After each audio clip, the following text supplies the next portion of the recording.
NBC Sports Update. The famed Indianapolis Motor Speedway, called the greatest race course in the world, today holding 300,000 NASCAR fans who've come to see the 10th running of the Brickyard 400. NBC Sports live coverage begins in just a moment. Alan Bestwick here with an All-State NBC Sports Update, and we begin with golf and the British Women's Open in Lancashire, England. Annika Sorenstam shot 2 under par 70 on the day, coming to beat Sairi Pak by 1 stroke to win her 6th major title and 2nd major of 2003. While preparations for the 2004 Athens Summer Games continue, organizers of the 2008 Olympics in Beijing are moving full speed ahead. Today, the official logo for the 08 Games was unveiled in an elaborate ceremony in Beijing. Last night's NASCAR Busch Series race held across town at Indianapolis Raceway Park was a thriller. Brian Vickers in the 5-car worked underneath Shane Meal for 30 laps before finally getting the lead with 19 laps to go, giving the 19-year-old his first major NASCAR win. The championship remains very close in the NASCAR Busch Series between Scott Riggs and David Green. They race again in Michigan 1 week from Saturday. And that's the All-State NBC Sports Update. Countdown to Green begins now. This has been the All-State NBC Sports Update. You're in good hands with All-State. This is the Discover Card Countdown to Green as we get ready to go racing. The Indianapolis Motor Speedway was built in 1909. The foundation of the track was originally crushed stone and tar. Later that year, it was resurfaced with something else, bricks. 3.2 million of them, and the Brickyard was born. Today, 300,000 fans have come to the world's largest outdoor seating facility to see the stars of NASCAR compete at the world's most famous track. Welcome to Indianapolis. There's one word that makes racers race harder. Indianapolis. One place that makes winners legends. Indianapolis. One thought that keeps dreamers sleepless. Indianapolis. Where racers hope to catch lightning in a throttle. Jeff Gordon becomes a 3-time winner of the Brickyard 400. No moment is more special than winning, and no win is more special than Indy. I made history here. Today, a new man will look to do the same. Racing was born here. I was born here. These men know the thrill of winning. All year, we chased the championship. But only 6 have known the thrill of winning at Indianapolis. Today, we chase a dream. It's more than the yard of bricks. It's an accomplishment etched in stone. One victory can last a lifetime.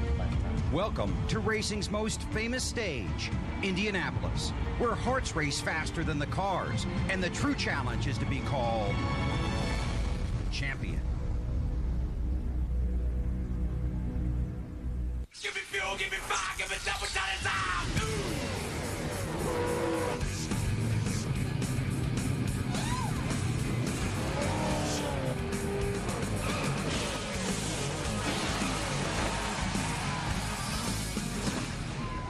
Live from the Indianapolis Motor Speedway in Speedway, Indiana, NBC Sports is proud to present the 10th running of the Brickyard 400. The stars of the Winston Cup Series know the road to the championship is 36 races long, and each week points are important. But if they are honest, most of these men will admit today the points do not matter. 35 weeks, the story is the race. This week, the story is the place. NASCAR is at Indianapolis. Our NBC Race family welcomes you to the Brickyard. Hi, everybody. I'm Bill Weber in Victory Lane at the Indianapolis Motor Speedway. We are 400 miles from motorsports history. Who will it be? What man will be able to add his name to the legendary list of winners at Indianapolis? 52 teams came here. 43 made the field. 11 broke the one-year-old track record in qualifying, and now one man is set to lead them all to the green flag. The story starts at the front of the field, and we start with Matt Yoakum. Californian Kevin Harvick set a new track record on Saturday. A win at Indy is special for anyone, but a win here today for you would be extra special. Why? Well, I can tell you, first time I really started paying attention to Indy, I got a picture at home that says, it's the first year that Rick Mears sat on the pole and says, good luck. Hope to see you here someday. And to actually be here is pretty cool for me. I mean, this place is pretty much rules as far as when you come to a racetrack. So When you drive down the front straightaway for the first time and see the people on both sides, means a lot to this GM Goodwrench team and myself. He starts on the pole trying to become the first Brickyard pole sitter to go on and win the race. Harvick and a lot of other guys are trying to stop the momentum of Ryan Newman. The hottest driver of the last 3 races has 2 wins, but today Newman hopes to get the biggest win of all. 4th time this season, the checkered flag waves first over Ryan Newman. He wins the Pennsylvania 500.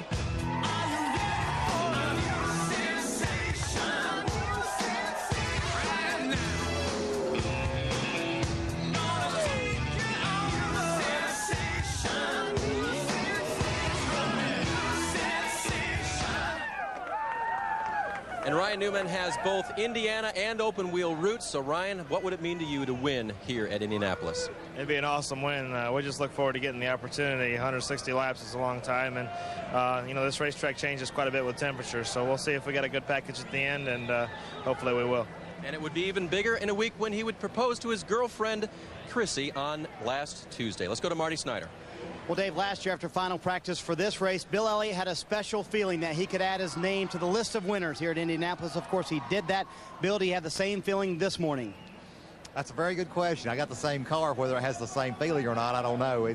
It's hard to get the feel in the race car exactly like you want it. And the Dodge has run well here, and we qualified well. And now we just got to keep it up front and make it work.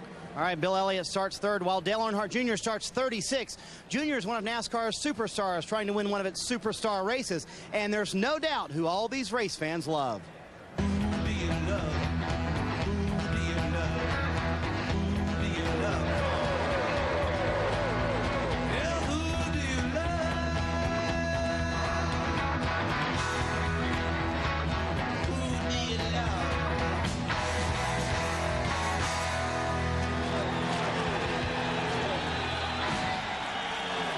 They all love this guy, and we're thrilled to have Dale Earnhardt Jr. on the wagon before the Brickyard 400. You got to come from 36th. How are you going to do that?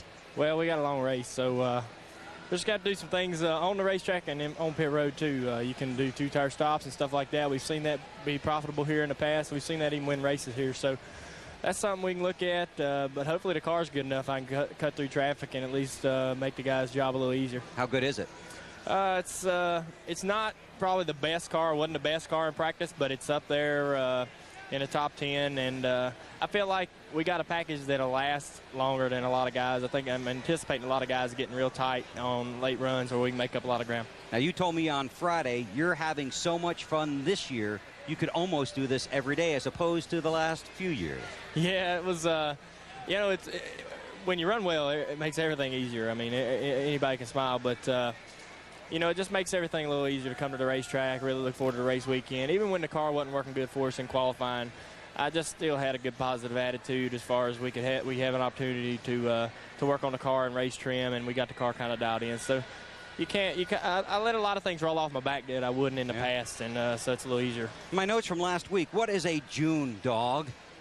Well, I don't know. It's just kind of a nickname I've had for a long time. I've got a lot of nicknames, but we just have a lot of fun. And last week we had an opportunity to make up some points on Matt. We passed Jeff for second, and he unfortunately got into the wall. So we had an opportunity there to gain a lot of points on him. And it's been a pretty good stretch for us. Even though we haven't got a lot of top 5s, we've got a lot of top 10s and stuff like that throughout the summer months. And our last third of the year is where we've been pretty strong in the past, so hopefully we can make a run here. All right, man, thanks for stopping by. Best of luck in the Brickyard 400. You got it. Dale Earnhardt Jr. rolls off 36, trying to take the Earnhardt name back to victory lane here at the Brickyard.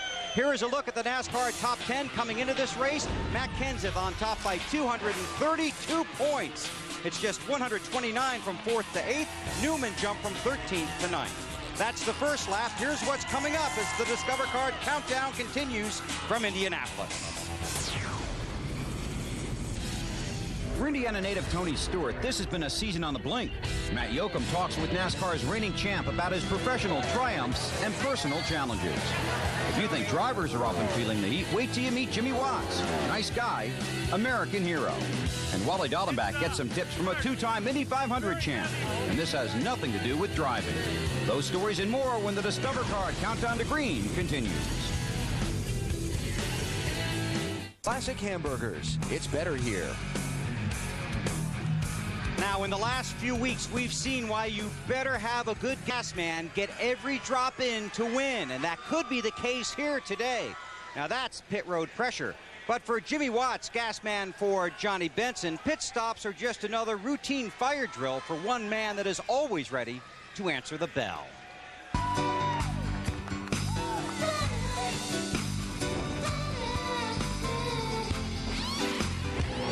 Racing is inherently dangerous, just like firefighting, and obviously the past couple of years it seems like it's come to the forefront more. Being a good firefighter means you have to be good and aggressive. There's not a lot of time to think. You say, okay, a fireman is going to work on a race team. Invariably, he becomes the gas man. Now, why is that? We like to play with fuel, I reckon.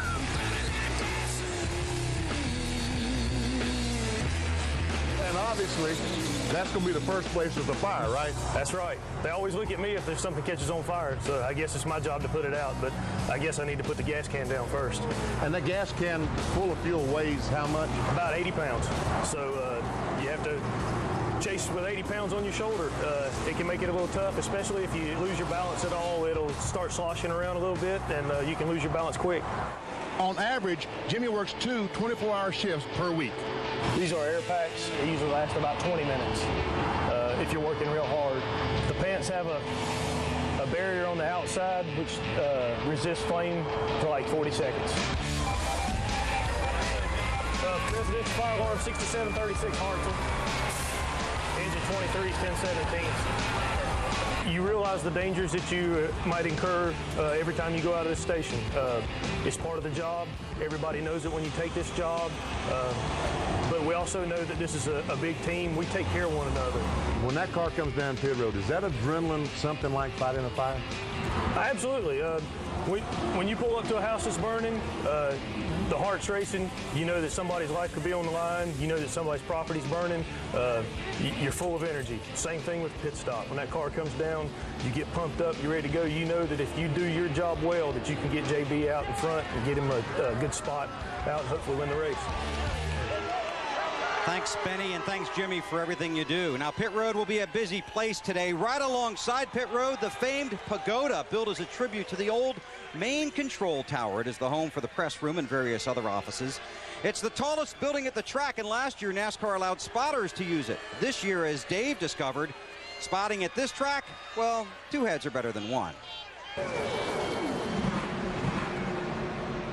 But you know, Bill, you could put as many as 10 heads up here, and they still wouldn't be able to call clear for their driver all the way around this place. It's so big with so many blind spots. The spotter you mentioned was allowed on the back of the pagoda last year. This year, they're allowing a second spotter up at this location at the front, mainly to see down the straightaway and also look at pit road and help their driver on and through the pit lane. You know, they may have as many as 3 or 4 spotters here at the Brickyard, some in turns 3, some in turn 1 as well. But as it's always been, when it comes time to decide whether to use the whole racetrack or to hold that line, the only spotter that really matters is that one in the driver's seat.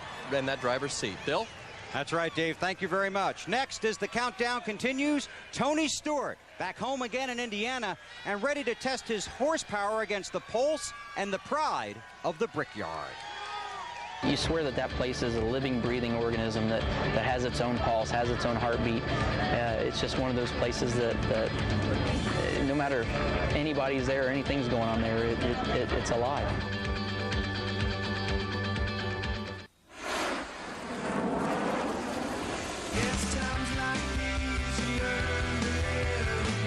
Bill Elliott joins the list of winners of the Brickyard 400 in Indy.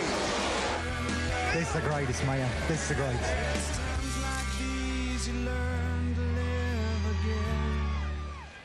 Defending Brickyard champion Bill Elliott starts 3rd today. Tony Stewart rolls off 15th. Now, Tony's personality and his passion have both made the sports page. He won the 2002 Winston Cup Championship with his talent, but probably got more headlines for his temper. He grew up just 45 minutes from this place, so imagine what it would be like for him to win here today. For Tony Stewart, his toughest and most tempting mountain is flat, but it is still very difficult to climb. Trying not to break, but I'm so tired of this deceit. Every time I try to make myself get back up on my feet, all I ever think about is this. All the tiring time between and how trying to put my trust in you just takes so much out of me. Yeah! Well, I guess as a car owner, this is the part of the job that you don't like, when you show up and you find out the car's junk. Yeah, ride in on the Harleys today and on the Texas choppers over there, and come in and look over and see scuff marks on the right front, and then looked over at the right rear and it looks like a football. So then got looking around and there's a lot more stuff than that tore up on it. So they've got it fixed enough that they can put it in the trailer, but that's about all the action it's going to see today, it looks like. Is this your release from all the other pressures of your everyday job of being a Winston Cup driver? This is where my heart is. I mean, these guys that are racing out here tonight, a lot of them are some of my best friends. So, you know, to come out here and support these guys and support Jay and you know, have a good group like Mopar come back us and help guys in their careers like this means a lot to us. One of the biggest headlines, the new Tony. What is the new Tony? What is that about? And when did the new Tony start? Did it start here last year in Indy and then progressed on, or? Well, I think a big part of it was started here at Indy. I mean, we had a great weekend up till race day, and the end result was terrible, and had an instance that I'm not real proud of after the race. But you know, sometimes you have to have something pretty dramatic happen to you to make you stop and think about what's really going on, and you know, to see the wake of destruction that you're creating. So you know, it happened for a good reason. I think, like I said, I'm not proud of it. It helped lead us to a championship, and it's you know, helped me, even though we're 14th in points. I mean, I'm having a lot of fun this year. I'm having more fun than I've ever had. You know, we had a good week at Pocono last week before we blew the engine, and normally, you know, I was sitting in there and you talked about how our attitude's new and different, and I was the one telling Zippy, hey, we had a good day today. We started 33rd and got to the lead, and we were the fastest car on the track, and we were going to win the race if we didn't have this happen. Don't worry about it.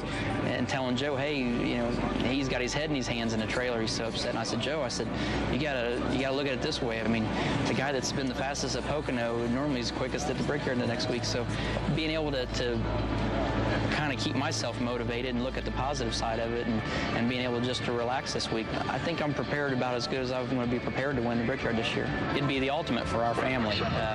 You know, we've all focused all of our energy on racing for 24 years now, and you know, if we can accomplish the goal of winning, whether it's the Indy 500 or Brickyard 400 at Indianapolis, you know, that'll be the highlight of my career right now. So you know, if I don't win another race the rest of my career, if I could just win one, it'd be Indy right now.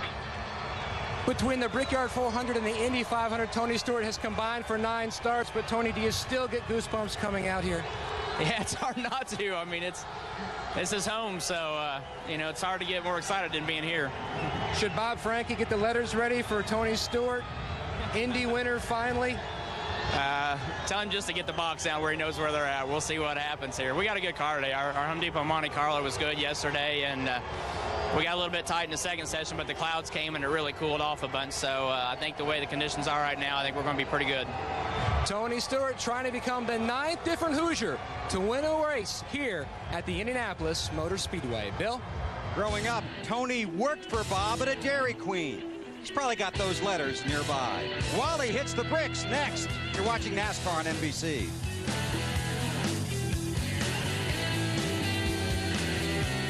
Wally Dallenbach knows all about the tradition-rich history of the Indianapolis Motor Speedway. Coming from a racing family, he spent every May here while he was growing up. Of course, there are those that would argue Wally never did grow up, but that's another show. Today, he has a look at the art of celebrating a victory at Indianapolis, where kissing the bricks just isn't enough.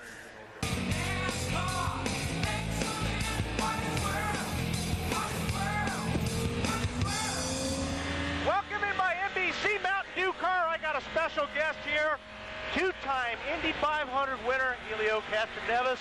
Welcome aboard, buddy. How you doing, man? I'm doing good. Oh my God, man. You're going too close to the wall, don't you think? I'll clean the dirt off the wall here. I love doing this. Oh, mama. Now you're flat on the gas here in an Indy car, right? That's correct.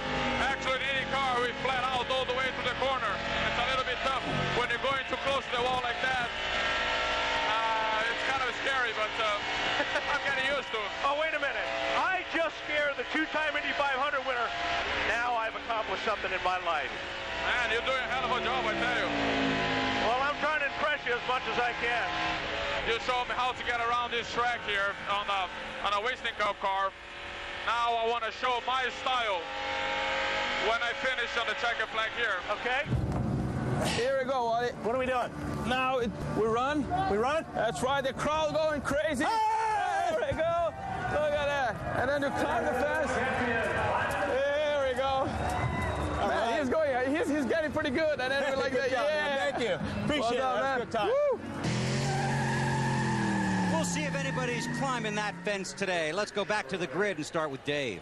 And Jeff Gordon just chatting with P.J. Jones down here. Jeff, for you, it's been a struggling weekend so far. Didn't qualify so well, not that great in happy hour. I mean, can you be at the front at the end? Absolutely. I mean, the thing I'm most proud of with this race team is that they never stop fighting. And, you know, we've qualified 27th before. Actually, we've been in this exact same situation before where happy hour didn't go good. And yet in the race, we just kept working on it, and I finally got the feel, and we finally got the track position, and we won the race. So anything's possible. I sure would love to see those same results today, but it's been a frustrating weekend at one of my favorite places with so many people that are cheering for us, and we're not going to give up till that checkered flag's waving. Jeff may have already seen his good omen this weekend. Matt? And the 48 car, Jimmy Johnson, you're trying for the weekend sweep, winning the IROC race yesterday. How about the car, Jimmy? The car's good. The car's really good. So I'm looking forward to a great day today. I mean, big picture, need to collect some points and come out of here with a top 5 finish if at all possible. But the way the slowest Monte Carlo's driving, I think we've got the potential to having a bigger and better day than that. So my hat's off to everybody at Hendrick Motorsports. I hope Pop's feeling well. Want to congratulate Brian Vickers on his win last night, and hopefully some more Hendrick Motorsports cars will be in victory lane today. His boss won here 3 times. Jimmy Johnson trying for his first Brickyard 400 win. Marty? Well, Matty, newly crowned IROC champion Kurt Busch had arguably the fastest car here last year, but got in a wreck in the middle of the race. Is the car that good this year, Kurt? I believe so. I mean, we're the fastest forward on the grid, and it's just a tribute to the team to keep building good cars and bring something back that's as consistent as it was last year. So hopefully we can be the fastest forward in victory lane today. Finished second at Pocono last week, trying to get Roush Racing's first ever win at Indianapolis. Bill? Thanks, Marty. Championship leader Matt Kenseth starts 17th in car 17 for the 3rd time this season. The last time Matt started 17th, he finished 6th at Texas. In fact, in the last 117 races, only once has the eventual winner started 17th. Earlier this year in a race that had 17 lead changes, it was at Las Vegas. The winner that day? Yeah, Matt Kenseth in car 17. Now, you don't have to look it up because we already did. The countdown is at 0, and the Brickyard 400 is next. This has been the Discover Card Countdown to Green. Let's go racing. Down the back straightaway, I was in awe.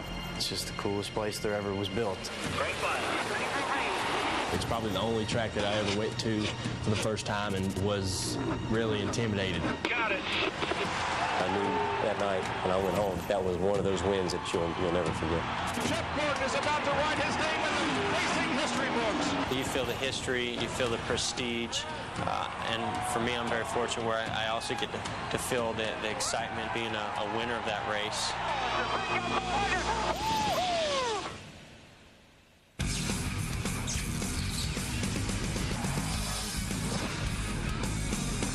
NBC Sports presents the NASCAR Winston Cup Series. Live from the Indianapolis Motor Speedway, it's the 10th running of the Brickyard 400.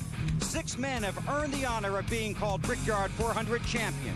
Gordon, Earnhardt, Jarrett, Rudd, Labonte, and Elliott. Who will be next? Trackside for the pre-race ceremonies.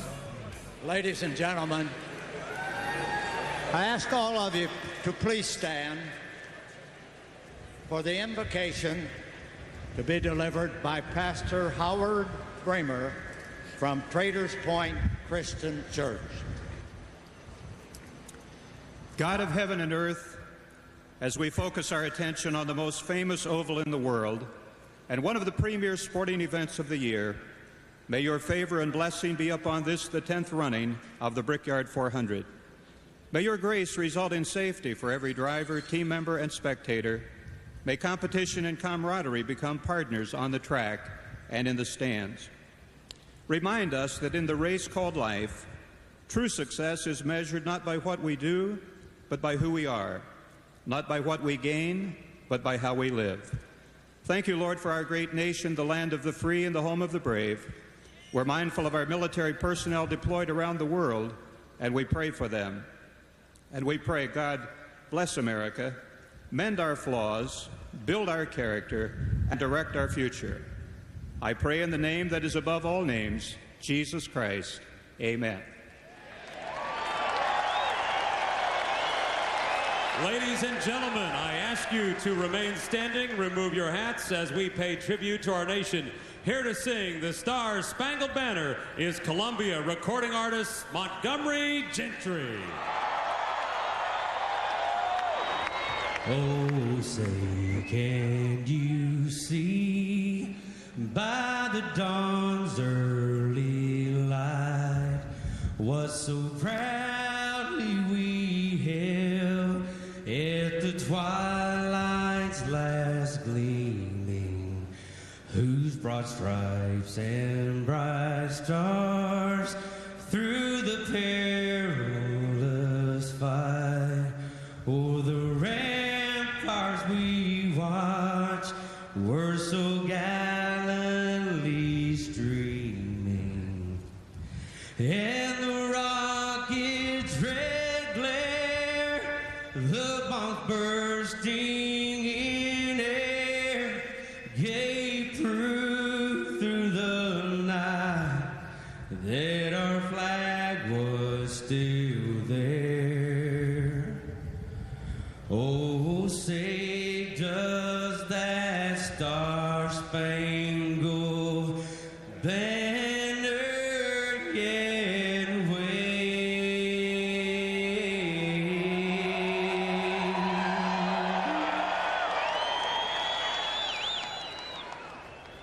For the land of the free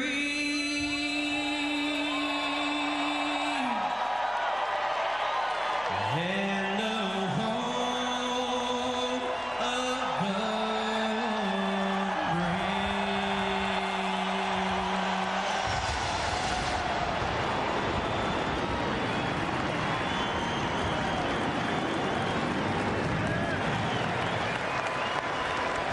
And now, race fans, to speak the most famous words in motorsports is the chairman of the board of the Indianapolis Motor Speedway, Mary Hallman George.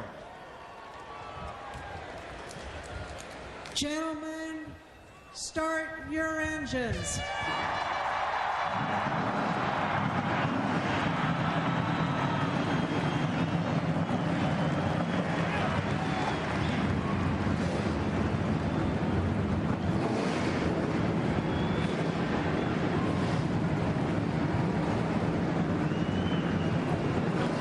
The Indianapolis Motor Speedway once again rumbles to life with the feeling of horsepower. We are 400 miles from motorsports history. Who will it be? We're glad you could join us for the Brickyard 400. And now we go across the track and up the stairs to the three men that will call the race for you today: Alan Bestwick, Wally Dallenbach, and Benny Parsons. Bill, thank you. Hello from Indianapolis. I could not think of anyone, given his and his family's history here, more qualified to tell you what it would mean to race and to win here at Indianapolis. This is where dreams are made of. I mean, there's a lot of drivers and a lot of crew guys in this place right now that were brought up around open wheel racing, and it's all about Indianapolis. And I'll guarantee you, if you ask those guys, if you only had one more race to win or one race to win, they'd pick here the Brickyard 400. Benny, in the garage this morning, so much talk among drivers and crew chiefs about track position, trying to pass and get to the front. Dale Jr. starting 36th. How does he get there? I don't know. We've talked to Junior. We talked to Jeff Burton. He's starting 37th, and they're both convinced they can pass cars. They can race their way to the front. We all know that the crew chiefs are going to have to pull some kind of tricks. They're going to have to change 2 tires, fuel only at some point in time, trying to get those cars from the back to the front, and then try to race with them once they get track position. And we know they'll do whatever they have to get to the front, because this is Indy, as Wally said, a race every driver wants to win. The pageantry and the build-up, so much a part of the atmosphere here at Indianapolis Motor Speedway. The U.S. Army is here, even. Black Hawk helicopters flying over this huge throng of 300,000 NASCAR fans just moments ago. The 400-mile journey to the checkered flag and a place in the history of this great speedway begins in just moments.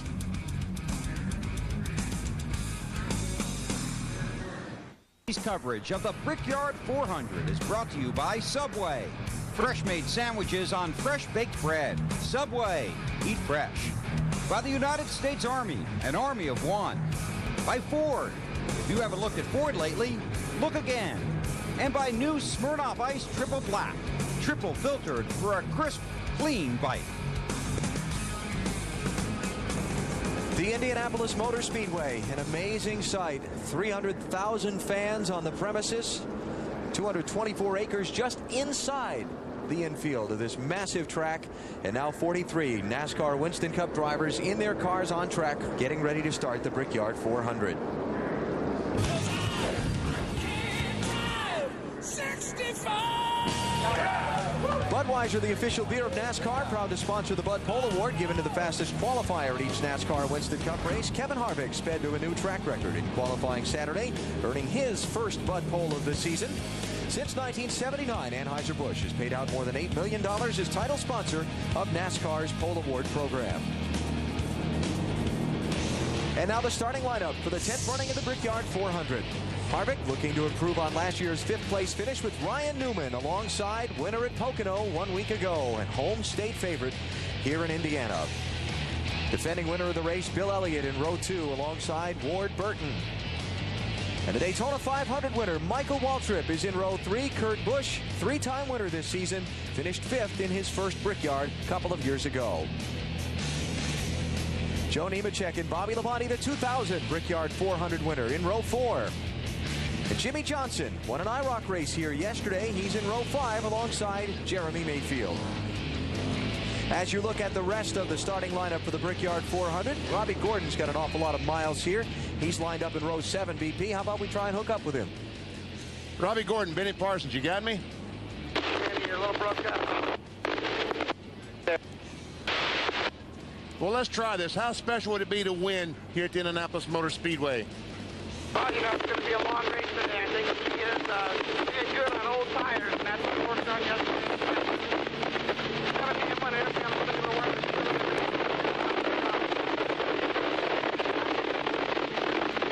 here. We're going to work real hard trying to get underneath people coming down off of 2 and off of 4. All right, good luck, Robbie.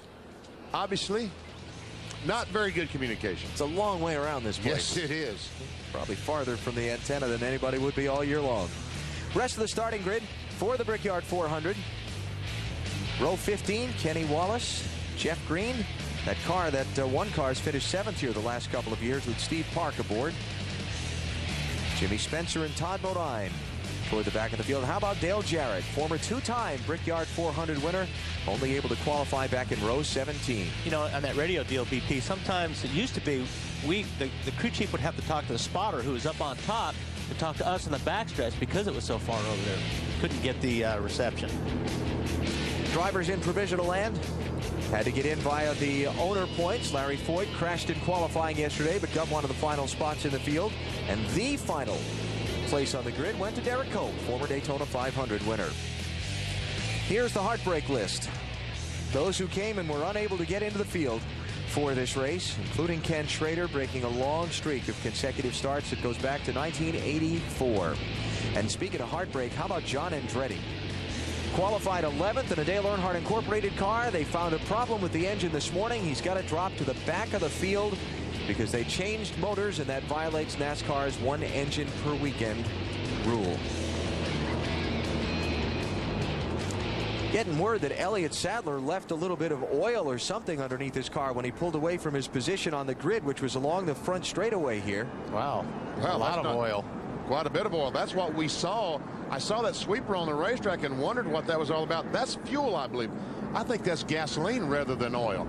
I think that they put that cold gasoline inside the tank. It goes out there in the sun, expands, and comes out. Yeah. That's John Andretti's car you see right of screen falling to the back of the field. Final stories from pit road as we're one lap away from the green flag. Dave? Well, Alan, last year Bobby Labonte had a boxed-in pit stall further down pit road that the team felt cost him a chance at victory. This year, nobody pitting in front of him. This is a gap, and Bobby will have a clean exit off of pit road today. To Marty Snyder. Well, Dave, a tumultuous week for the two bunch. Rusty Wallace was openly critical of his race team after last week's race at Pocono for what he considered bad calls late in the race. Now, Billy Wilburn, the crew chief, and Rusty met on Tuesday, kind of came to the conclusion there's no reason for this team not to take chances this year. As far as the car, better than it was, according to Rusty, last year when he finished second. Billy told me this morning, I will run him out of gas if that's what it takes to win the race. Matt Kent is very confident about his race car. Sits 17th on the grid. He finished third here 1 year ago, but today it's not about the points, it's about the race. Usually calm and quiet, but he told his wife Katie yesterday, if by chance we get lucky and win the Brickyard 400, when we get to victory lane, I'll grab the trophy, pass it to you, and you run with it because they only give out one. I want to make sure we take it home with us. Bill? In row 14, Casey Atwood and Casey Mears. The deepest any Brickyard winner has started, row 14. The name Mears is familiar to Indy 500 fans. Casey's uncle, Rick, won that race 4 times. But Casey's a rookie, 25 years old, just 20 starts, his best finish 15th. Right now, he's living the dream of racing in Indianapolis, one of 11 guys in this field that have never won a Winston Cup race. Will it be a veteran in victory lane, or will the magic that swirls around the Brickyard give us one of racing's most exhilarating moments? A first-time winner. Let's watch. Coming to the green, 160 laps around this 2.5-mile track to make up the 400-mile distance. Some $8 million in prize money on the line today, but more importantly, a place in the history of this great track for winning at Indy. Yes, sir. This is big.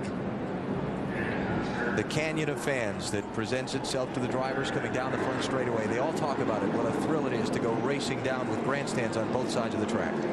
Yeah, it is. It's especially down the front straightaway. It's like going through a tunnel at 200 mile an hour.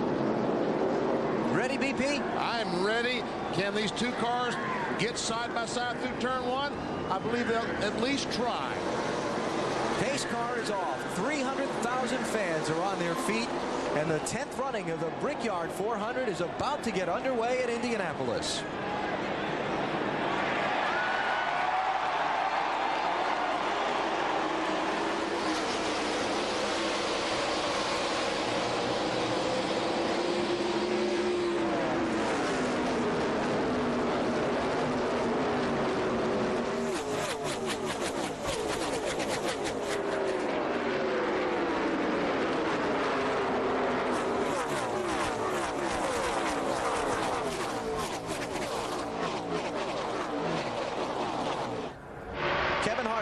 Got the jump on the start, leads Ryan Newman to turn 3. Bill Elliott fell in line 3rd. Here's Kurt Busch, slipping in front of Ward Burton for 4th.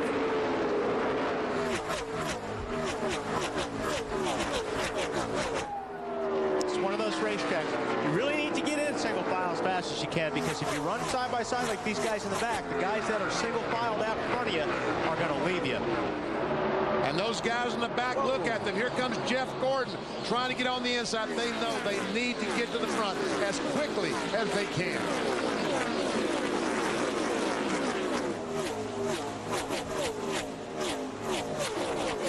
Elliott Sadler working on Jeff Gordon. What about Elliott Sadler's car, Dave? I checked in their pit, Alan. They said that they believe it was just an overfilled situation. That was overflow oil on the track. They don't think it's a problem. At least they're hoping it's not. And here comes Biffle on the inside, trying to get by Gordon and Elliott Sadler, trying to make it 3 wide. Good run, good run. That's for 13th place. And that's the key right there. Is if you can stay on the inside to the 4th turn here, it should be the 16 car's corner. But boy, Gordon hung tight. Up front, Bill Elliott taking 2nd place away from Ryan Newman.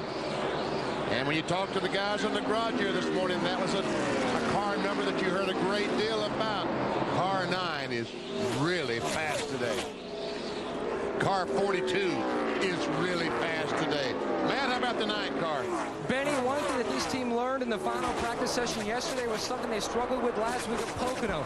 They gave up too much time from the get-go. When the car finally came in, they were too far back track position-wise to make up that room. They felt like they found what this car needs air pressure-wise to be good from the get-go, and that's what you're seeing right now. Elliott on the move. Yeah, you don't want to give up too much at the beginning of the run and have the car really, really good at the end of the run, because like Matt says, if you give up 6 or 7 seconds for those tires to come in, then you've lost all that track position. So you have to have a car that's pretty good all the time and doesn't fall off. Bill Elliott led 93 of the 160 laps en route to his victory in this race 1 year ago. Wonder how long this camera will last. Yeah, the one there down the inside apron. Yeah.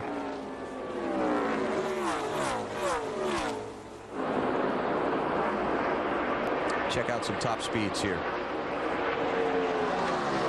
Computer stuck, so we'll try it when we get it unstuck. 200, I'll say. At least 200. Michael Waltrip running there in 6th position, looking a little farther back. And a big knot of cars from Jeff Burton on back. There's Jeff Burton, and he started 37th and worked his way already up to the 28th position. And here comes Junior trying to work his way to the front. Goes by Jeremy Mayfield. Is that Jeremy or Casey Atwood? That was Jeremy, who has fallen back a good bit from the 10th position where he qualified. And here we ride with Dale Jr. You've got to get your car to stay on the bottom. If your nose of the car is sticking, which it looks like the 8 car is, you're able to turn underneath the guy, getting off the corner, see if he can work over on the AOL car here, right here. Now, drag race to the next corner. Now, that is a good working car right now. He should be pretty happy with the way that car is handled. The front of that car is stuck to the racetrack, and that's the key to getting around Indianapolis fast. And passing cars. And passing cars. We see Junior 194 miles per hour as he enters turn 3 in traffic. So he's taken 28th place away from Steve Park, but here's the problem he's got now. You saw where the leaders just came through, and we're still looking back to find Junior. That's how much turf he's lost. When you're passing race cars, you're going to be slower than the guys who are running single file in front of you. And that is the problem. You just got to try to get as many of these guys as possible. Hope for a yellow. Get back, take that opportunity to make all that time back up and then take another run at him. Jeff Green next up that he's going to work on. He's Dale Earnhardt Incorporated teammate in the 1 car. Jeff started 30th. He's running 27th. And Junior started 36th, and he is about to take that 27th spot away. How about the 8 car, Marty? Pretty good so far, Alan. One of their challenges in happy hour yesterday is that Junior was too tight. You do not want to be tight here at Indianapolis to start off with, because this track will get tighter the longer we go today. So they tried to free him up, but you can't drive the car too loose either. Wally, you know about that. So they were trying to find that fine balance. They wanted to start him just a little bit tight. They know the track's going to get tighter the longer they run, though. That's right, Marty. Especially in traffic, if you start out too loose, then when you get around a lot of other cars, your car is really, really loose. Ooh, Jeff Burton there. It's a fine, fine thread. Looks like Todd Bodine tried to pass the car in front of him, and Jeff Burton was tucked right up against him. Todd had to get out of the gas. And here comes Junior in the 8 car trying to get by Todd. So those cars racing back in the field. While up front, Bill Elliott trying to close on Kevin Harvick for the race lead. Just underway in the 10th running of the Brickyard 400 at the Indianapolis Motor Speedway. Dr. G. On the Wendy's race menu next weekend, it's the road course at Watkins Glen, New York, perhaps America's most famous road racing address. And that's NBC at 1 Eastern time next Sunday. Then the NASCAR race for the championship moves on to Michigan, Bristol, and Darlington. Some great racetracks. Fast at Michigan, the Bristol Bullring, the Southern 500, all coming up. The race for the championship on NBC and TNT. Looks like Bill Elliott in the 9 car is stalking our pole sitter Kevin Harvick in 29. He's in hunt mode, huh? Yes, he is in hunt mode. Well, this is right where Bill Elliott is right when you get into that situation where you don't have the air on the nose of your car, and it's difficult to get any closer or make that pass. It looks like Bill can really close up on him, but then he's losing the nose and he can't make the pass. What do you think, Matt? Wally, that's exactly what his spotter, Busch Series driver Tim Fito, was telling Bill. Just to get that nose in clean air and you will take off. And he's trying to run as low as he possibly can in the corner, trying to get a little bit of air on that left front to help him turn the car. But Harvick is going down there pretty low as well. Watch Harvick as he dips below that white line Doesn't give Bill Elliott much room to get some air. Yeah, there's not a whole lot to work with on this racetrack because really it is a narrow racetrack compared to some other tracks that we run on. And you have to use every single inch of it, especially coming off the corners. And Harvick almost touched that wall on turn 2 that time, trying to use the entire racetrack. So while Elliott continues to hunt the lead on Kevin Harvick, guy who's on the move and picking up spots is Tony Stewart. You see a lot of empty racetrack behind Tony. He was right in the group of cars that's now behind him a few laps ago, Bill. He's cleared them and set sail.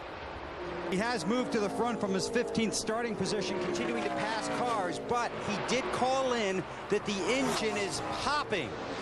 So they'll be watching for that. Then a few laps later, he said, if we can get rid of that engine popping, we can win that race. And communications just moments ago with his crew. Well, I see he was running by himself there, so he could make that really late entry into turn 1. Something you can't do when you're following those other cars. Engine popping. It'd just be a little exhaust noise, or it sounds to me like some kind of electrical problem. Now he's got the other ignition box. He probably already tried to see if it would take that popping away. Whoa, check this out. A little mirror drive in there, maybe. Jeff Gordon and Jamie McMurray, 24 and 42 by Sterling Marlin and Ward Burton. 22 driver losing 4 positions there in that last lap. And that 42 car, Jamie McMurray, when you, again, talking about drivers who can win the race today, his name came up as often as Bill Elliott's. Ward Burton started this race up on the outside of row 2 in 4th position. Again, he's just fallen back a few spots. He's now down to 13th. Ward in the headlines here this weekend after telling Wally and myself and some other reporters that although he's under contract to Bill Davis Racing for next season, he and the team may be interested in exploring some other options. There's some issues that we have not been able to get straight on myself and the team owner, and don't know if we will. So I'm exploring some options for this coming year, 04, and I think he's doing the same. We do have a contract for next year, but if we both find a situation that we're happy with and move on, that may be what we do. And you know what, he looks pretty calm there, but when you're a race car driver in that situation, you want to get this stuff done. And there's a lot of things happening right now in the garage area, so you don't want to wait. That's why Ward wanted to get out there and put his name out there, because opportunities, they go away. They go away real quick. Yep. It's Bobby Labonte passing Ward there for 13th position and kicking the 22 car back to 14th. Bobby, a former Brickyard 400 winner. Started in 8th position, lost some ground in the opening laps, but Bill, he's starting to try and chip his way back up. Working on it, and Benny, you were there this morning. We were talking to Michael McSwain. He said they made a number of changes on the car. In fact, they did a lot of paperwork trying to work on the entry, on the car's entry into the turns. They went back and looked at Tony Stewart notes. They looked back at some old Bobby Labonte notes. They made the changes, and Benny, Fatback told us he'd know by about lap 5 if they made the right changes. So I went down and asked him, and he just held up his hand and said, give me 5 more laps, I'll let you know. So he still doesn't know. It looks to me like he's okay, Bill. He faded back a little bit, but now he's marching his way back towards the front. Looks like it might be one of those deals, Benny, where it gets better the longer it goes, and maybe that's why he wanted those 5 more laps before he'd answer any questions. That's right, Bill. That's what we talked about, Wally. You talked about just before, that you can't be too good at the end of the long run because you give up too much the early part of the run. Exactly. Nothing's changed up front. Kevin Harvick still the leader. Bill Elliott still chasing him. And Ryan Newman running a close 3rd. It's the 10th running of the Brickyard 400 in America's heartland. NASCAR drivers chasing a dream.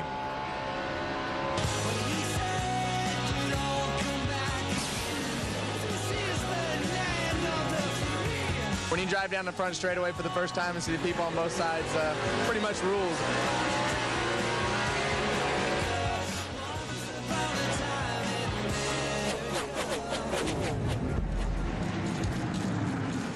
The Brickyard 400 at the Indianapolis Motor Speedway, and there's a new leader. Bill Elliott has gone by Kevin Harvick to take the top spot.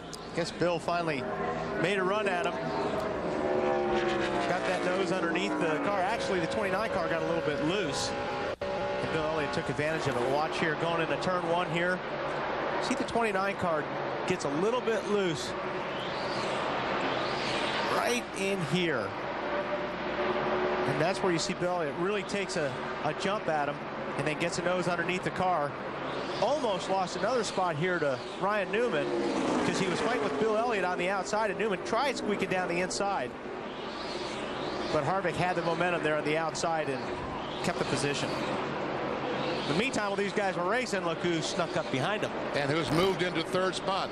And Tony Stewart. And I'll tell you what, guys, I thought this was the best car yesterday in both practices, the 20 car Tony Stewart. His car was very, very consistent throughout run. And that's, like I said earlier, that's the key here, is not to have a big fall off in time. Tony's car looked really good. He's about to get second place from Kevin Harvick. Doesn't look like without much contest because he is flying. He's under, going down in turn one, takes the spot. Oh, what a run. And that's the beauty. I mean, we see this 20 car down on the bottom of the racetrack all the time, and they've got front grip in their race car, and I'm telling you, it's real important here. We're going to hear a lot about getting those front tires to stick on this racetrack today. Well, the question about whether or not you can pass has been answered because Tony Stewart started 15th, and he's moved up to second, all under the green flag in the first 22 laps of this race. If you got a good car, you can pass. Yeah. You can go.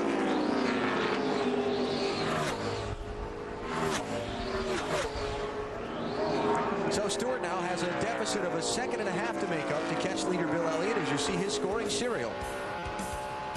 20 laps of 160 are complete in the Brickyard 400 at the Indianapolis Motor Speedway.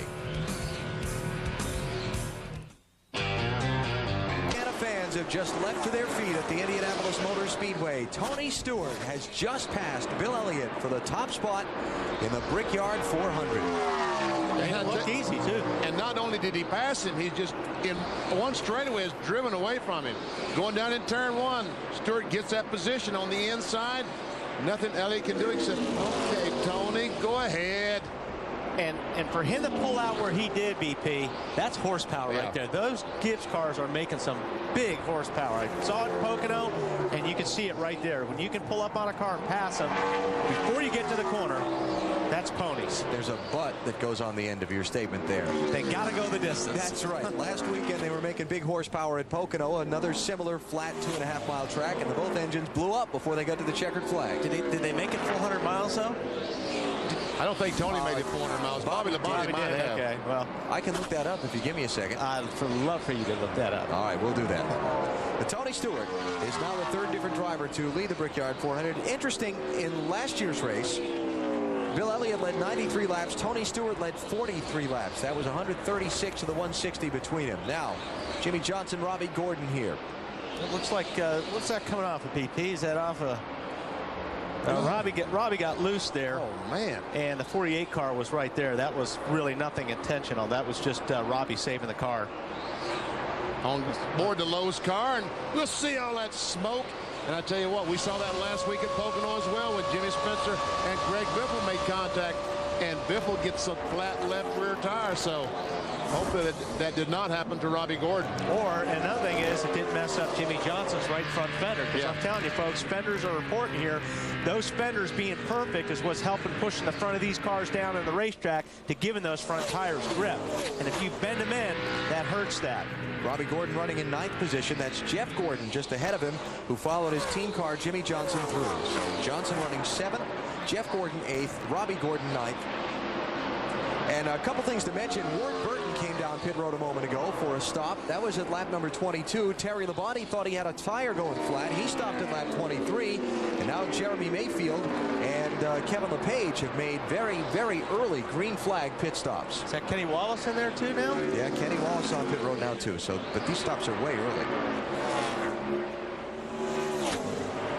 Tony Stewart, race leader here in the Brickyard 400, said the thing he is most passionate about is trying to win here at the Indianapolis Motor Speedway. I talked with his crew chief, Greg Zipadelli, this morning. I said, Greg, Tony is so intent on winning here. Greg looked tense. I mean, he just had the look of somebody who had the weight of the world on his shoulders. I said, I know you try as hard as you can every week, but does it put more pressure on your shoulders when you come here as badly as Tony wants to win? He said, yeah.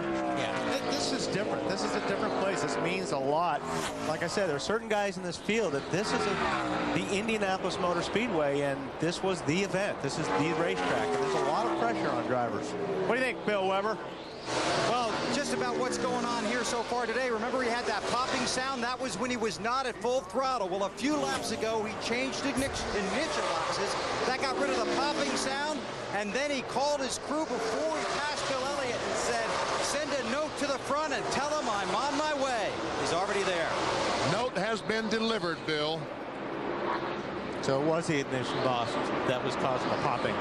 The problem is now that he doesn't have a spare. They have 2 ignition boxes in the car for emergency use. Well, they should run 400 miles. Yeah.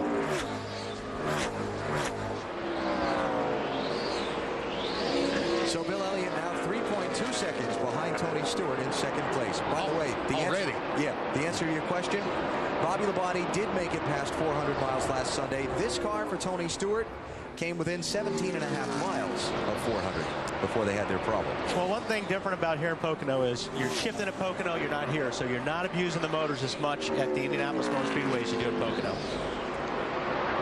Rushville and Columbus, Indiana, both claim Tony Stewart as their own. He's out in front here in Indianapolis. Is the leader of the Brickyard 400 after 33 of the 160 laps, coming up on some pit stops and beginning to see a lot of cars make a move towards service for the first time. Sterling Marlin's in, Bill. It's got 4 tires, a tight race car, track bar, and air pressure adjustments, full of fuel, sent him on his way to Marty. Jeff Burton started 37th, has made his way into the top 20. It's in on lap 12, really tight. It's in on lap 16. It's especially bad in turn 2, wedge and air pressure to loosen that 99 up. Bobby Labonte leaving pit road along with Sterling Marlin. Jamie McMurray has just given up a top 5 spot to come in for his pit stop. You've also got Robbie Gordon, Rusty Wallace, Elliott Sadler. Let's see, Mike Skinner in the Army cars coming in. How about McMurray, Bill? Been extremely fast on the racetrack, faster than the leader at one point. His crew chief told him that. No changes, give him 4 tires fuel, send him back out. Rusty Wallace. Rusty Wallace is also on pit road. His car was tight. They wanted to take a spring rubber out, make a track bar, and an air pressure adjustment, trying to make that car a little bit better.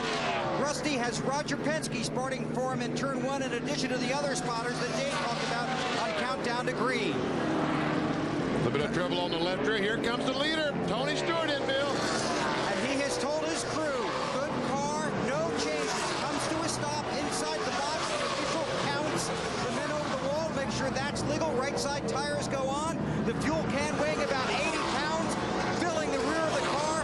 Now they put on the left side tires. Good stop so far. We go to Matt. Defending winner Bill Elliott, they've already made a chassis adjustment. His Dodge, a tick free on entry, and then tight. So it goes back and forth between tight and loose. They also made an air pressure adjustment, Dave. Mark Martin was very happy with his car early, Matt. Then it went just a little bit tight. They are making only air pressure adjustments to try to help him.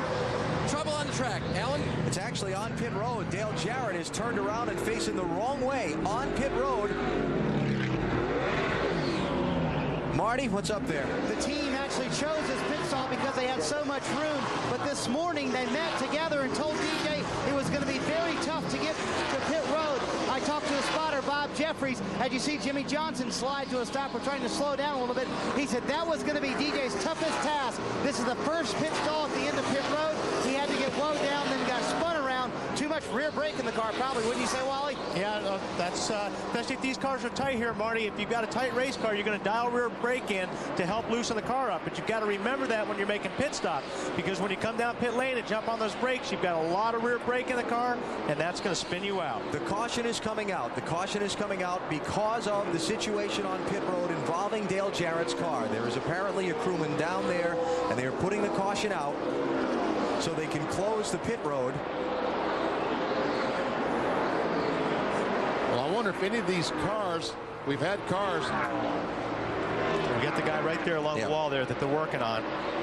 So the caution is out so they can close the pit road, keep any more cars from coming down, and move some rescue workers onto pit road to further attend to the injured crew member. Good move. So yellow for the first time in the Brickyard 400. There's Phil Horton, the white guy in the white shirt, the pit crew trainer and also coordinator for the 88 UPS team.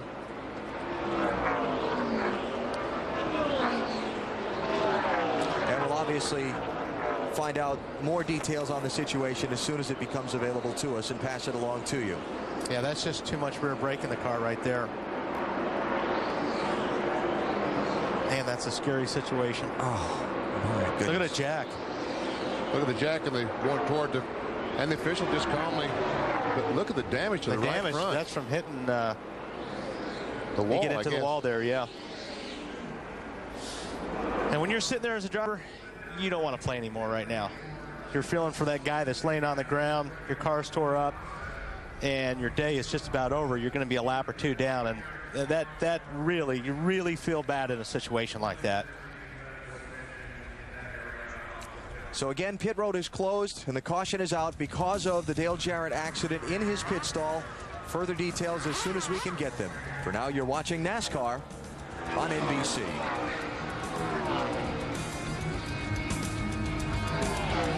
At the Indianapolis Motor Speedway, the caution flag is out for the first time in the race. The caution came out because Dale Jarrett's car spun coming into pit road and went through his pit box backwards, colliding with one of the members of his pit crew.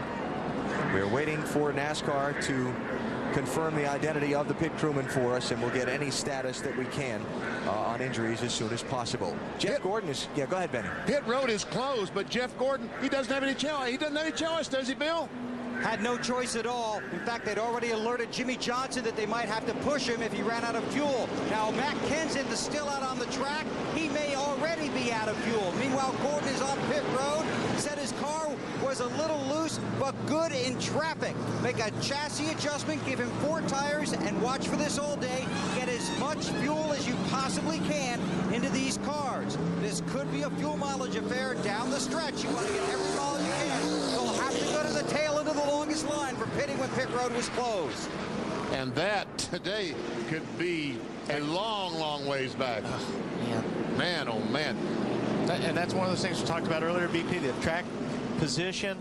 All you have to have is one little thing like that can ruin your day for a victory. He started 19th, had worked his way up into the top 10, and is now to go back at least to 19th again, maybe even 30th. Yeah, he was the leader when the caution came out. He was the #1 car until he just pulled off there. So now it's going to cost him a lot of ground. Matt? The 97 team, they are almost out of gas as well. In fact, Kurt Busch told his spotter, tell Kenseth, who's right behind me, we may need a push. They said, he's in the same boat. He said, well, tell the 6. We both may be in trouble. And also, Kurt Busch cannot see the flag at the end of pit road. He was hoping that it wasn't green the last time by because he missed it. I don't think he missed it being green. No, he didn't. Pit road is still closed. But you know, these guys would probably be wise just to go by that spot at about 10 miles per hour and go ahead and pit and accept the penalty, and rather than run out of gas somewhere on the backstretch. Just run out of gas, that's it. You are done. There's going to be a lot of them have to make that choice that Jeff Gordon just did here any second now. They're displaying the red. No, that's at the end of pit road, Ben. Oh, it's a red flag. Okay, right. I'm sorry. That's the red flag that signals pit road is closed. Hey, pit, no matter what here, don't get Robbie. You think we're that close? I mean, the fuel pressure is the same as it was last lap. Matt Kenseth. You got to go. You got to come in. What's going on down there in the 88 pit, Marty? Well, Wally, we can tell you that it is Jackman John Bryan, the same one who was injured 2 years ago at Homestead in that accident on pit road there. Sean Parker, how's John? He's awake and alert, but his legs are pretty sore, and I don't know what happened. We'll have to wait and see what the doctor says. You know what happened on pit road to cause the accident, Sean? Well, I mean, you try to race on these racetracks that are 2.5 miles, and pit road's not even wide enough for 2 cars on it, and we're doing green flag pit stops, and, you know, Dale was doing what he had to do. It's not his fault by any means, and he's just coming in to a green flag stop and going to get the car slowed down, but this is racing, and you shouldn't be racing on pit roads like this anyways. Championship leader on pit road, Bill. Chassis adjustment for Matt Kenseth. Made it here under his own power, so it must have just been a full stumble out on the racetrack. 4 tires and fuel, Matt. Bill, his teammate Kurt Busch couldn't hold out any longer. They pitted as well. They already made a chassis adjustment and an air pressure adjustment. Kurt Busch was complaining the car just was way too tight, would not cut in the corner. There's going to be a lot of cars trying to get to the tail end of the longest line on this deal. Dale Earnhardt Jr. is another one of it. These guys didn't have any choice. About 38, 39 laps is the first. You know, that's as far as you can go on that first stop. We run 40 laps, although a few of them under the caution flag and the pace laps, but these guys had to be just about out of fuel. Still working with the safety personnel at the end of pit road, and the pit lane is still closed. We'll take a break for the Brickyard 400. For cars that had already pitted back on pit road, fuel only for Tony Stewart. He had stopped before the caution came out, gets fuel, he's back on his way. Fuel, I think they hand him a nice cold drink there. Kevin Harvick, Dale Earnhardt Jr., Jamie McMurray leaving pit road. So these cars that have already stopped choosing to top off, and it's a good call because all the people who pitted while pit road was closed are going to have to drop back behind them for the restart. Now NASCAR's going to have their hands full sorting this one out. We are still under caution. Brian Newman being shown as the leader. We broke away from the commercial to bring you the pit stops, so let's go finish up our business. You're watching NASCAR on NBC. Herman and Sherman Smith lost 100 pounds each with the help of Subway low-fat sandwiches. 300,000 fans on hand here today to watch its 10th running, and you're seeing it live on NBC Sports. Under caution for the first time in this race, the field had just begun a series of green flag pit stops when Dale Jarrett lost control of his car, coming to pit road to one of the first stalls up at the pit entrance. And he's running 130, 40 miles per hour, tries to slow down to 55 to get in his pit. As Wally said, the rear brakes locked up, and backwards he goes, but meanwhile he makes contact with his jack man, John Bryan, and you see his jack going on down pit road. Let's go on board with DJ and listen. Right over here, right over here, right over here.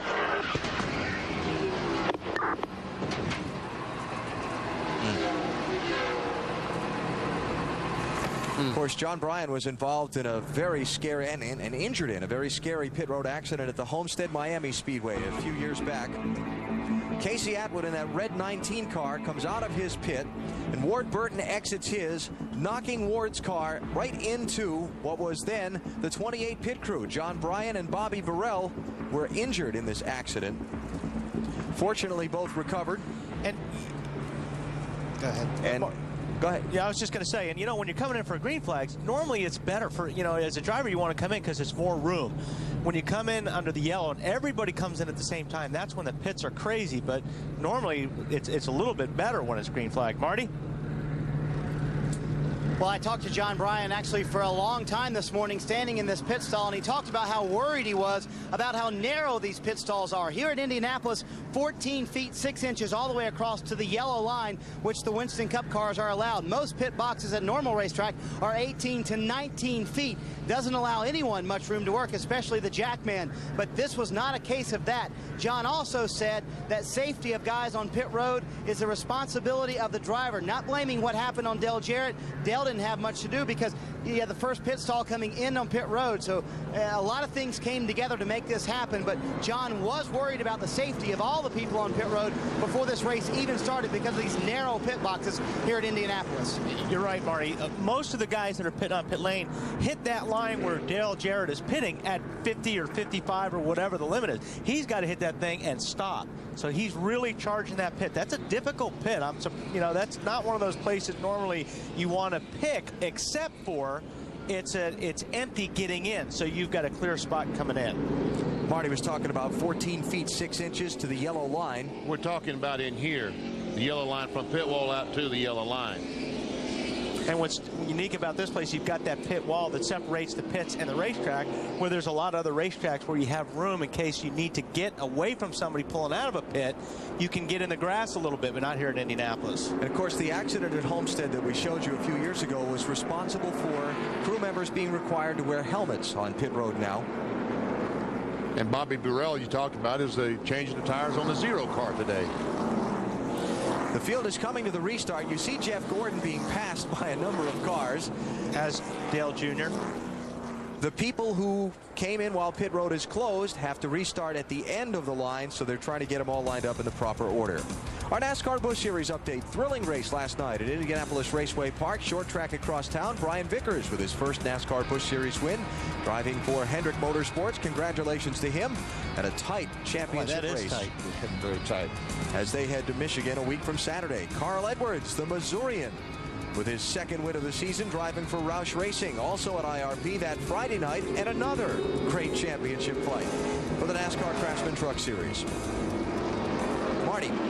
Guys, real quick, good things always come out of bad things. As you mentioned, Alan, one of the great things to come out of that accident at Homestead, that all the crew members on pit road wear helmets. This is a piece of the helmet that fell off of John Bryan's just a moment ago. It cracked when he hit the wall. Imagine what could have happened if that helmet would not have been on.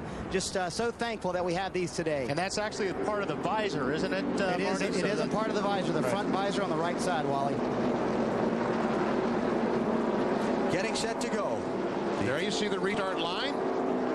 That's where these cars must wait until they get to there to hit the accelerator. It's somewhere in that area. Now, that's not a precise spot, but if right now, if he would have jumped hit the accelerator, NASCAR would black flag him for being too soon. The leader of the race is Ryan Newman, but he is not the first car at the head of the field. Robbie Gordon was the first car at the head of the field. He is what we call tail end of the lead lap. He had pitted under the green flag. Pace car came out, picked up the leaders. Other guys pulled off to pit. That put Robbie up behind the pace car, but literally 2.5 miles behind leader Ryan Newman. Robbie's praying for a yellow right now. It's a bunch of these other guys as well, because that's a lot of ground to make up on the racetrack under the green. Well, they're working on the yellow flag just as hard as they can. Rusty Wallace with a bold move to the inside. And puts Tony Stewart on the outside about 2 or 3 wide. This is for the lead, remember.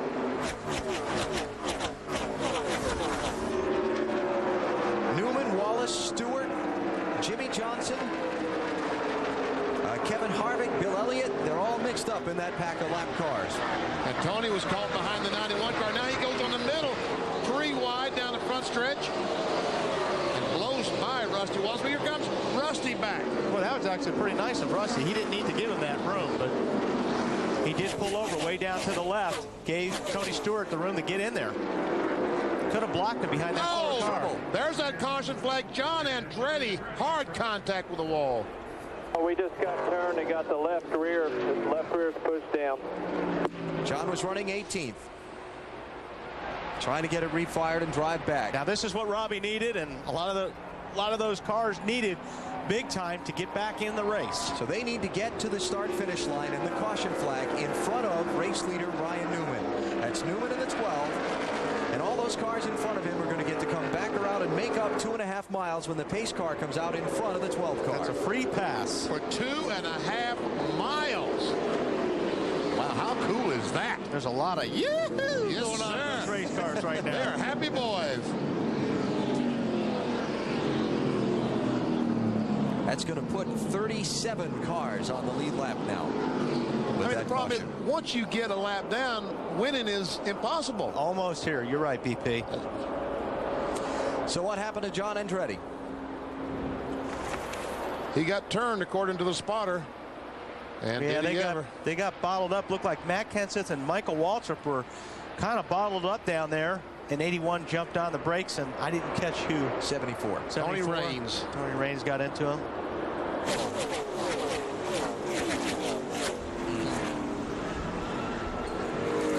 So what started out to be a great weekend, John qualifying 11th for that Dale Earnhardt Incorporated car, had to drop to the back for an engine change. Now he's going to the garage. Well, I had a really nice time tonight. Me too.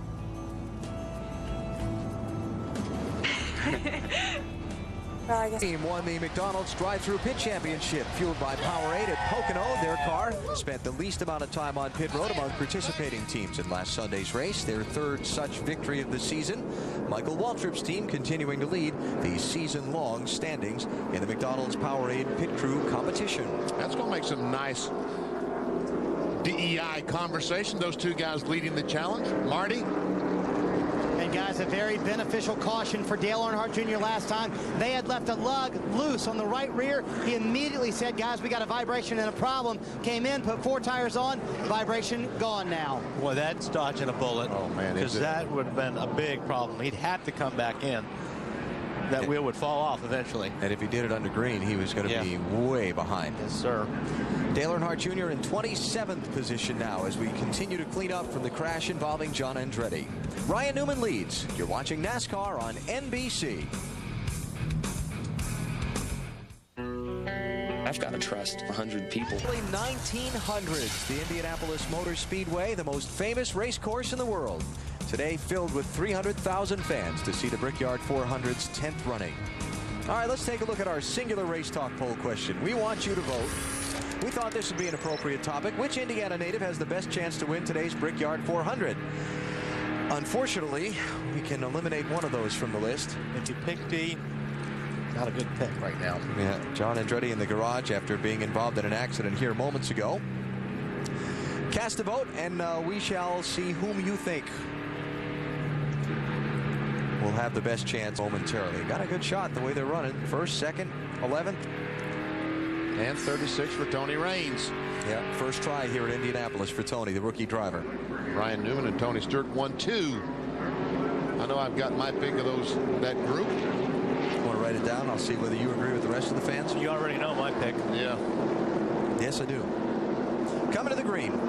Ryan Newman the leader, Tony Stewart second, third is Rusty Wallace, Jimmy Johnson is fourth, Kevin Harvick is fifth, followed by Bill Elliott, Dave Blaney, Jamie McMurray, Jeff Green, and Sterling Marlin. Jeff Gordon is back up to 11th by not pitting under the caution. Green, green, green. And we're back at it.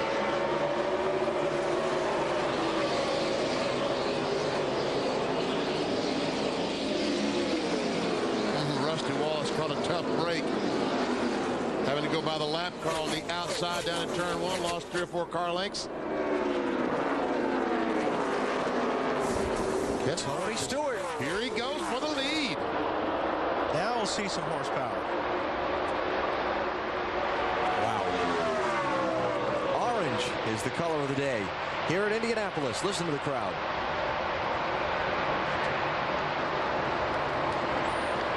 See that 12 car lose a nose right there? Just gets behind the 20 car, catches some of that what we call dirty air, or loses the air downforce on the nose of his car and will not turn properly. Just slid right up the racetrack. Yes, strong as Tony was in making that pass, that might have just influenced our race talk poll, you think? Might have. Hey, he radioed in a little while ago that when he switched ignition boxes and the car took off, it was like winning the lottery. What do you think it'd be like if he won the race? Better than winning the lottery, yeah. Better than winning the lottery for Tony Stewart. So Stewart leading the Brickyard 400 for the second time today. Top 4 tightly bunched together. Kevin Harvick just a few lengths back in 5th. Ooh, Rusty. 2 car pushing up a little bit off the bottom there. Oh, maybe Jimmy Johnson was going to be able to jump under him. Jimmy Johnson smiling right now. Do that one more time, Rusty.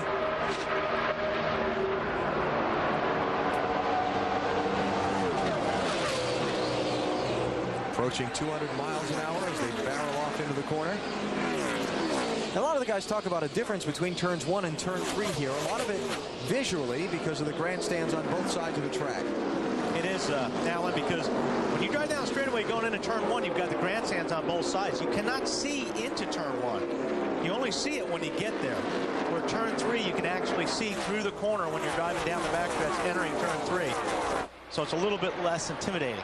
Here are some of the guys who pitted on that last caution, like Dale Earnhardt Jr. trying to pick their way back up through the field. 8 cars up to 19th. Johnny Benson in the 10. Mark Martin trying to get a spot on Robbie Gordon. That'd be 22nd place. Jimmy Johnson, the Lowe's car, still trying to get alongside Rusty Wallace, take over 3rd spot. Talking to some guys in the garage here this morning, the 2 and the 12, both those teams seem to want to gamble on a setup today being overcast because they feel like that some clouds are going to move in, and they set their cars up a little bit loose, thinking when it became overcast, that would tighten them up. So far, the clouds have stayed away. That might be bothering Rusty Wallace and Ryan Newman both right now, although Newman hanging pretty good with Tony Stewart. And Kevin wow, Harvick. that right there, that's strong. See how that 48 car picked up on that 2 car on the entry there? It's just a matter of time before he passes Rusty if his car's that's good. How about right here? Okay. No, couldn't do it. Thought he had a nose on him. If Harvick will go with him when he pulls out, they'll both go by the 2 car. Oh, Harvick's going to drive down. Yeah, he's going to go with it. Other ideas. He's on a different agenda. He doesn't want to help the 28 car. He's on his own agenda. Want to help himself. That's right. Kevin Harvick started on pole today.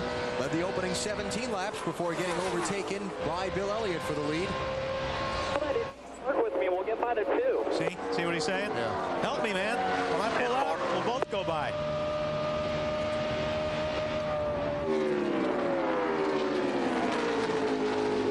Rusty Wallace, what a record here at Indianapolis. He's finished second 2 of the last 3 years, 8 top 10 finishes in 9 tries here. The only laps he's failed to finish at Indianapolis came in 1997 when he had an engine failure. Other than that, lead lap every time. Yet, one of the sport's most accomplished drivers does not have a Brickyard 400 winner's trophy, Bill. And right now, Alan, after that last pit stop, when they took a rubber out of the left rear, the car was tight before. It's still tight. You talk to Rusty, just like all these drivers, they want to win the Brickyard. But he wants to win here, especially for Roger Penske, his car owner. 13 times Penske has gone to victory in the Indianapolis 500, but Penske 0 for 9 in the Brickyard 400. Rusty driving, Roger spotting, high atop turn 1 here today. Bill, is he complaining? It looks like the car is tight in on turn in. Is that where he's having the problems, or is it elsewhere? That seems to be what they're working on there. And yesterday, remember, Wally, in happy hour, he was loose. They were working on that. That's right. As Benny talked about, the 2 is 1 car that is, there's no more being conservative with these guys. Crew Chief Bill Wilburn told me this morning, we talked about how they're trying to get Rusty more and more to what you want to call today's type setup. And I said, you're still taking baby steps. And he goes, nope, no more baby steps. We're taking giant steps, and Rusty's being good about it. Billy did admit he and Rusty don't agree on everything on some of those things, but the goal is to make the car better, and they are working together on that. Sometimes it's hard to teach an old dog new tricks, isn't it, BP? It sure is. About to complete 150 miles in the 10th running of the Brickyard 400. Tony Stewart and Ryan Newman, 2 Indiana drivers, hold the top 2 spots. One of their boyhood dreams come true today.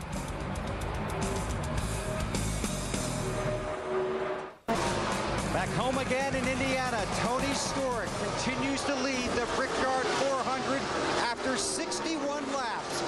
Had his heart broken here so many times, but they came here with a goal to get Tony back to victory lane. There are 300,000 people here today. A lot of them Tony Stewart fans who will want to go to the party if this guy wins today.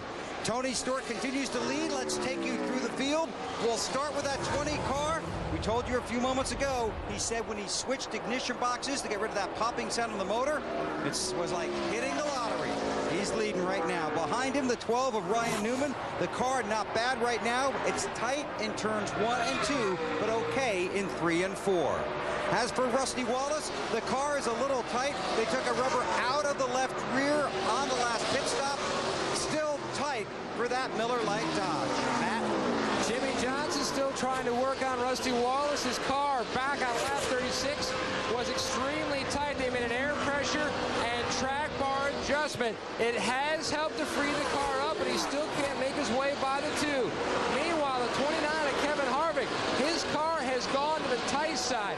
And air pressure and track bar back on lap 35 hasn't really helped. He came back in on lap 41. The top off for fuel. They should be good on 2 more stops. Meanwhile, last year's winner, Bill Elliott. Not very good in turn 1. It's tight, but it's great down in 3 and 4. The only problem they've had besides that, Mike Ford, the crew chief, has had to change radios 3 separate times. They almost missed calling Bill into the pits, Bill. Checking out Jamie McMurray, just got around his teammate Sterling Marlin in the 40 car. McMurray in the 42 having a strong run really fast before that first round of pit stop. Has been good since, hasn't made the progress he was hoping for. Car's really balanced, no changes. As for Sterling Marlin, a quiet day, did just lose that spot, so he fell back to 8th. Long race though, good run so far for Sterling. As for Matt Kenseth, you're going to need to look at the front of the car. They got some damage when that caution came out last time. Matt said some of the temperatures started to go up, but they checked it out. Robbie Reiser told me everything appears to be okay, but we will keep an eye on Matt Kenseth's nose. Let's check out the 10th place car. That's a 77, Bill, of Dave Blaney. It was a little bit tight in the early stages, but when the caution came out, that first caution, he was almost out of fuel. They stayed out, they came in, they fixed that condition. Now it's just a little bit tight, better than it was. Alan? Closing in on halfway in the Brickyard 400. 5 different drivers have led today, but the man out in front right now is Tony Stewart. He's led the most laps. He's up on Ryan Newman by 1 3/4 seconds and working his way through some lap traffic. Let's continue going through the field. How about the 11th place car, Marty? Alan, Jeff Green started 30th today, got up to 11th by making the fuel last longer than anyone else did. The biggest debate they had yesterday was whether or not to change the right front spring. Jeff just came on the radio. Wrong right front spring, guys. Too loose, Bill. Jeff Gordon, 3-time winner of the Brickyard 400, going for his 4th. Easy to sum up here for this Indiana boy. Car tight right now. Matt? Kurt Busch runs in the 13th position, qualified 6th after all the drama has settled down from pitting when pit road was closed. Right now, though, the car still tight. They made an air pressure and wedge adjustment on his last stop. Now Jimmy Finnegan's crew chief calling for more aggressive air pressure adjustment in that right rear. Bill? Bobby Labonte running behind the 97. Sounds more like Perry Mason than Bobby Labonte. Trying to solve a big mystery here. They put a rubber in the right rear end, made an air pressure adjustment, but he's sliding the nose and the rear end wants to come around. He said if you fix the nose, I can work with the other parts, but I can't tell you what to do. Matt? 15, Michael Waltrip runs in the 15th position. Earlier, he was battling a horrendous push up off the corner. He had to change his line. That helped, but he said he hasn't really been able to see how this race car will do. An air pressure adjustment last time out of both right side tires, Dave. Matt, Steve Park was pitting when the first caution came out. His crew chief told him to keep going. He got speeding penalty down pit road. He got another penalty when he came in too early. They've recovered from that. The car's pretty good now. Marty? Dale Earnhardt Jr. started 36, has worked his way up to 17th. Of course, he fell back earlier. Now he's working his way back up to the front of the field. He wants the same adjustment they made last time, just a little bit tight for Junior, Dave. Mike Skinner pitted under green. He went down a lap. They fixed a tight condition. He got that free pass when John Andretti wrecked. He's back on the lead lap. 6 car of Mark Martin also pitted under green. They really didn't want to come in and change. He got the free pass as well. He didn't want to change the tires because he loved them, but they went ahead and did it anyway because they thought they might have run over some debris on the left front. Marty? Johnny Benson finished 3rd in his first ever Indianapolis race and hasn't been able to duplicate the success too much since then. Had another top 5 later on. A little bit tight, just passed by the 5 of Terry Labonte, but Johnny Benson turning the fastest laps he's turned all day long. Let's talk about Labonte real quick. He's just a little bit tight. Remember, they got off sequence earlier from everyone else. They came in, they had a hole in the right rear tire. That's what put Labonte back in the field. Matt? Meanwhile, Robbie Gordon, who almost won the Indy 500 a few years ago, runs in the 22nd position. Early scare contact. They thought they had a left rear going down. Right now, though, Robbie's still fighting a very tight race car. Marty? Ricky Rudd in consecutive start number 701, actually doing a lot better than they thought they would. They were very worried about this car in happy hour. Right now, sliding the nose just a little bit so that he needs more front grip. Dave? The 38 car of Elliott Sadler, they pitted on lap 34 under green. They fixed the car because it was just a little bit tight. Then they came in on lap 47 and topped off the fuel. He can go a long way. The 16 of Greg Biffle has been fighting a problem all weekend. They only got 3 lap stints during practice. They could never really work on the car, but the tight condition that he started out with on the early part of the day has gotten better. Matt? Joe Nemechek qualified 7th, coming off his first top 10, a 7th last week since he won at Richmond. He's been battling a tight race car as well. He pitted on lap 47 for 4 tires and fuel and an air pressure adjustment, Marty. Matt, this morning, Paul Anders, the crew chief for Jeff Burton, told me if the sun comes out, we will be good. Well, the sun's out, and they're not too good. The car just too tight for Burton. Kind of surprised about this. They thought they would be much better today. Alan? So we've taken you 27 deep into the field. And that through the field, there are 36 cars on the lead lap of the 43 starters. 1 car retired from the race. John Andretti done for the day after the crash of a little while ago. And now the 19 of Jeremy Mayfield is in the garage, and his crew is attending to his ailing machine. Second place card. What's up there, Bill? Just want to keep an eye on this. Ryan just radioed in. The car feels as if it has a wheel out of balance. That could be a number of things. Matt Borland told him just hang on and we'll correct the problem the next stop. The question is, when will that be? Yeah, and hopefully it's not a wheel coming loose. Yeah. A loose lug nut. I mean, these guys are changing these stops in 13, 14 seconds. And to do that, you can't go back and hit that lug nut again to make sure that it's tight. You hit 5, you go on 5 times, you take the gun off, you go to the next tire. Here's an update that we just received on John Bryan, the jackman for Dale Jarrett's car that was injured in the pit road crash a little bit earlier. John has been transferred to the local hospital in Indianapolis, Methodist Hospital, for further treatment and observation, though he is alert and awake. And any further information we get on John, we'll pass along to you later on in our broadcast. 10 laps from halfway in the Brickyard 400 at the Indianapolis Motor Speedway. Native son Tony Stewart trying to pick up the win.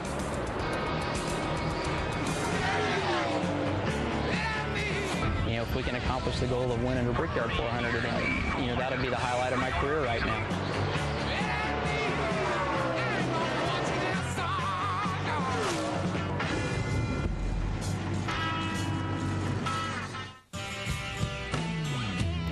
Big enough that 4 holes of the 18-hole Brickyard Crossing Championship course are in the infield.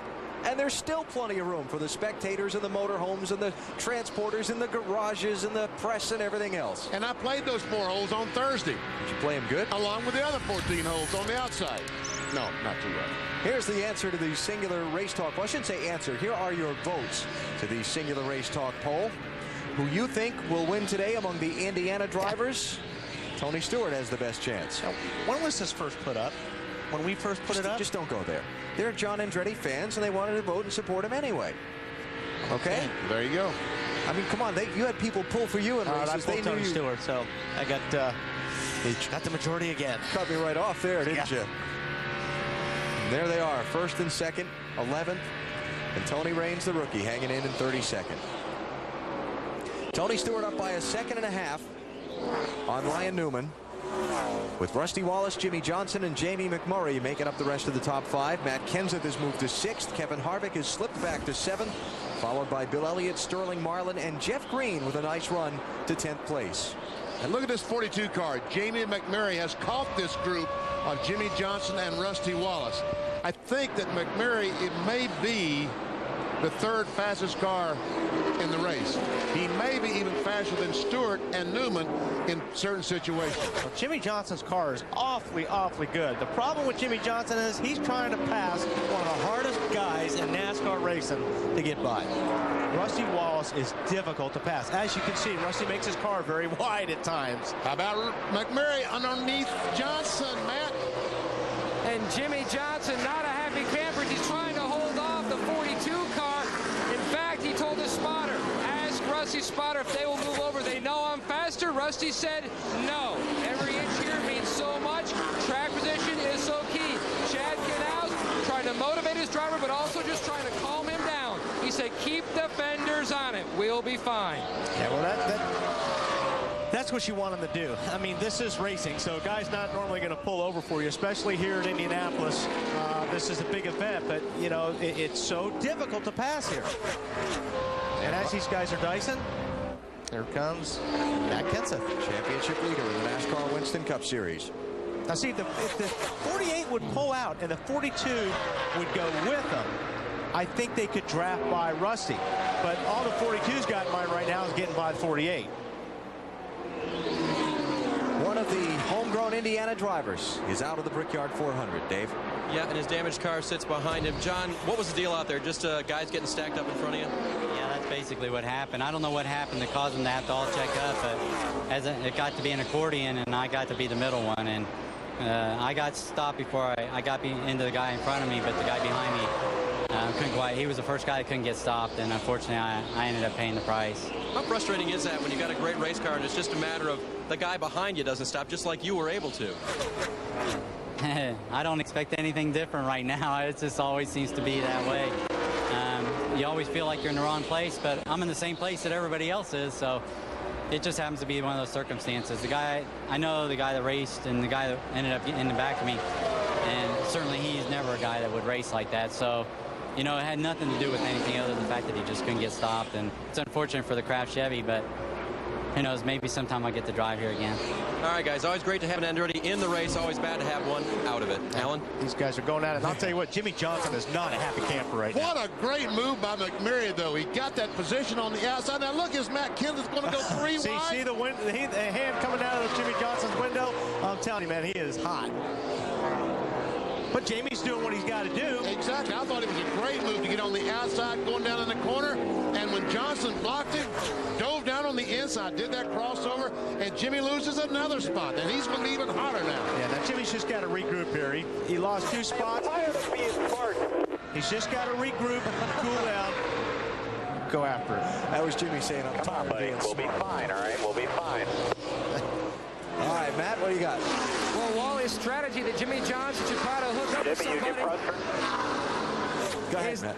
is exactly what Jimmy was trying to do. In fact, they were trying to get Kevin Harvick to help out, but unfortunately, Park's car had gotten tighter and tighter and tighter, and he slowly faded, so he lost his drafting partner, and then Jimmy lost a few spots. But you're right, Wally. Matt Kenseth is definitely running hot. Yeah, because he keeps diving down there. He keeps diving down to get some air to go through the grill, that 17 car, so he has to be concerned about it. Somebody just got told to come to pit this time in this group. We are coming up on some green flag pit stops. The leader, Tony Stewart, was last in at lap 41. We're at 79 now. Here comes a 48 in a hurry. Yep. 55 miles an hour is the pit road speed limit here in Indy.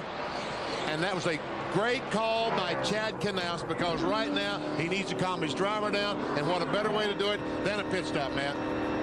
You're exactly right, Benny, and exactly. Lap 80 was when they had planned on pitting. Lap 79, going to hit pit road, going to try to adjust on that race car. They had freed it up, but actually they freed it up a little too much. He said it was just a tick free on entry as they go to work on Jimmy Johnson Chevrolet. You can see the wedge wrench going in the back window. They're going to adjust on that race car, as well as air pressure. They go to work on the left side. Ryan Pepe hits the lugs. Hey, Matt, you're not running, are you? Great pit stop, 13.3, and great hustle by Matt Yoakum. Attaboy, Matt, way to hustle. Not running down the pit lane. We got it covered, guys. Nice to hear you working hard, Matt. Rusty Wallace comes to pit road. Jeff Gordon and Bobby Labonte are ducking in behind him. Bill, here comes Rusty. Yeah, it's going to get real busy right here on this section of pit road. I'll tell you, Rusty Wallace, that's not an old Rusty Wallace out there. That's the Rusty Wallace of old. Very aggressive, very focused on the racetrack, fighting for every position. Car's a little tight, in, loose off, going to make a track bar adjustment. Give him 4 tires, put the fuel in, just past halfway. These guys just have to get good fuel mileage to take a fairway off from Rusty. Jeff Gordon around to the right side, now around to the left for Gordon. His car just a little bit off, trying to get to the front of the field, work his way through traffic. He's got his fuel, his tires. Bobby Labonte will follow him off of pit road. Waiting for Ryan Newman to come this way, then Tony Stewart. Got Steve Park leaving the pit lane. Jeff Burton is in for service. Jason Leffler is on the pit road. And Kevin Harvick coming in now. And here comes Ryan Newman. Second place car. Bill? And the report is out of fuel on the 12. Matt Borland told me this morning their fuel mileage is not the best. They make a lot of power, but that uses a lot of fuel. It's something we were all talking about this morning. Ryan hasn't restarted already. It was coasting when he got here. They're going to make a track bar adjustment, a wedge adjustment rather, 4 tires. Lots of fuel being spilled there. That could be trouble. Now the car has stopped. Now they're going to have to add. He's got it, and he's on his way. Wow. A very clean stop for Kevin Harvick. They made a wedge adjustment and air pressure adjustment. He felt like he lost the right front tire. The car was just too tight. Tony Stewart, the race leader, comes on to pit road for his service, giving Matt Kenseth the lead, Bill. Around to the right side on Tony. He said the car is real good right now. It does get a little tight later in the runs. That's not a problem. Been an outstanding run for him so far. Trying to go to victory for the first time in Indianapolis. Old Dodge Sterling Marlin. Sterling pulls into his pit stall, having a solid run. Nothing spectacular, but good and solid at the halfway point. Chassis adjustment, tires and fuel for Marlin. The 42 also away. Jamie McMurray leaving. Michael Waltrip is in. Here comes Bill Elliott onto pit road. Matt? And they brought the Pocono car here to Indy. It ran well there. They felt like it would run well here. They made the quick changeover. Michael says now he's a half a pound down in all 4 tires, and I will be happy. That's exactly what Slugger Labby gave him. They packed that fuel cell full of fuel. The 17's coming to you, Bill. And Matt has been very fast out on the racetrack, got his bonus points for leading. They were concerned about damage on the nose of this car. Robbie Reiser told me that it was not a problem. It looks okay on this pit stop. They clean the grill, use that brush, make a chassis adjustment on the left side, gets the right side tires. Looks like it took a little long on the right front. Now they'll come around to the left side. So Matt Kenseth, 232-point lead in the championship standings. All the fuel is in, and he's on his way. Matt. 55 miles per hour. Kurt Busch makes his way down pit road. His crew is waiting to service his Ford. He said the car just extremely tight. He said he wants 4 turns on the track bar. That should get us going. We have to make major adjustments. We can't waste our time on little adjustments where we're going to run out of time. Jimmy Phoenix said 10-4. A little bit of trouble on the left front, but service complete for Kurt Busch. Marty?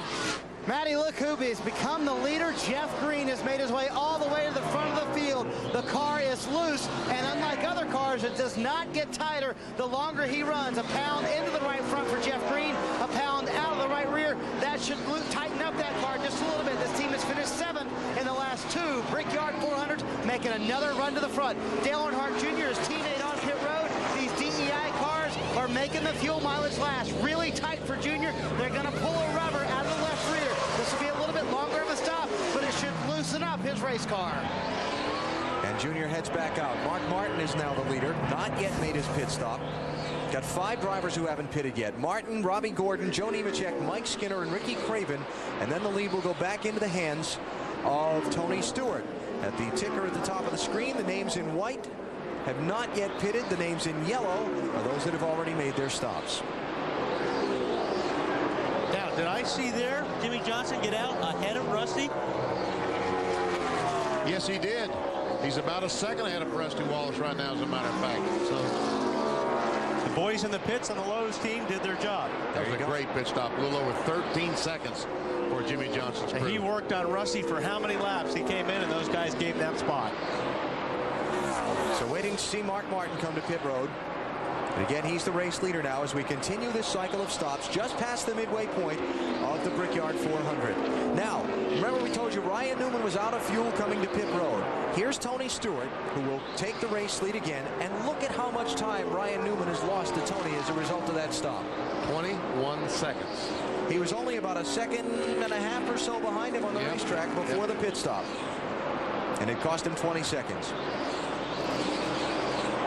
Check out how much that 20 seconds is worth. Can you hum like the Jeopardy theme? That's a long time. When they're waiting for you to write your answer down? No, I can't. All right, now come on, man. Where is he? Come on now. Ryan. There. Wow. Finally. Unbelievable. And I'll tell you, if he ran out of gas before he got to pit lane, he's lucky he didn't get back to speed. Because when you run out of gas, you have no idea how fast you are coming down pit road. So he probably came down a little bit slower. That's right. But Ryan Newman did a very smart thing. When he ran out of fuel, he immediately turned it off and coasted in so that he had just a little bit of fuel left in the carburetor to restart it once he got some gasoline in the tank. You saw how far he was behind him. These straightaways at Indy, 5/8 of a mile long. That's what Ryan Newman lost. Joe Nemechek's in. Matty? Remember, they pitted last on lap 47 for 4 tires and fuel. That's exactly what they're doing on this stop. One of the last cars to stop under this cycle. Today, Burns.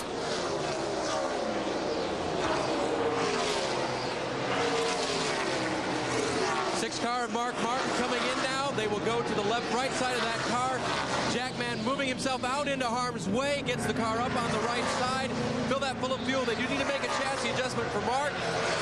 Still trying to get that car loosened up for him right now. Second set of tires going on the left side. Matt.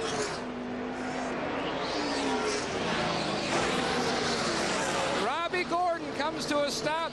They're going to make an air pressure adjustment. 1 pound out of the right rear. His car was just a tick on the free side as the left side tires go on. Mark Martin goes by on pit road. The 31's out of here. Last one to cycle through the pit stops will be Casey Mears. And that puts Tony Stewart back into the lead. Jamie McMurray will go to second. And Rusty Wallace and Matt Kenseth have both just passed Jimmy Johnson. So even though Jimmy's crew got him out ahead of Rusty on the pit stops, he's lost the spots on the track. Casey Mears is in, completing the cycle of stops among the leaders. The Mears name so famous here at Indianapolis, Dave. Casey, of course, the nephew of Rick Mears coming in now. Earlier the car was so tight, Casey was turning the car and made it feel loose, but they worked on getting the tight condition out of the car. Best words of all is he came in this time, 4 tires, no changes. Casey's now got a car that he can drive to the end of this race. He hopes, but this won't be the last time he'll be stopping.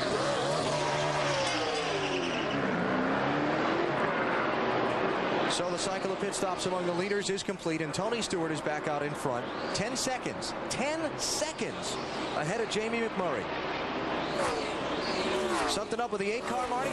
Alan, and he may have to come back down pit road. Another vibration on the 8 car. Remember, they left lugs loose on the right rear earlier in the race. Junior came on the radio, said, same problem, guys. I don't know what's going on, but we have another vibration. They said, ride it out, see if it goes away. Came back on, and he said, guys, it ain't going away. I don't know what you want me to do. So they're going to leave him out there. He said, I'll keep you posted. Oof.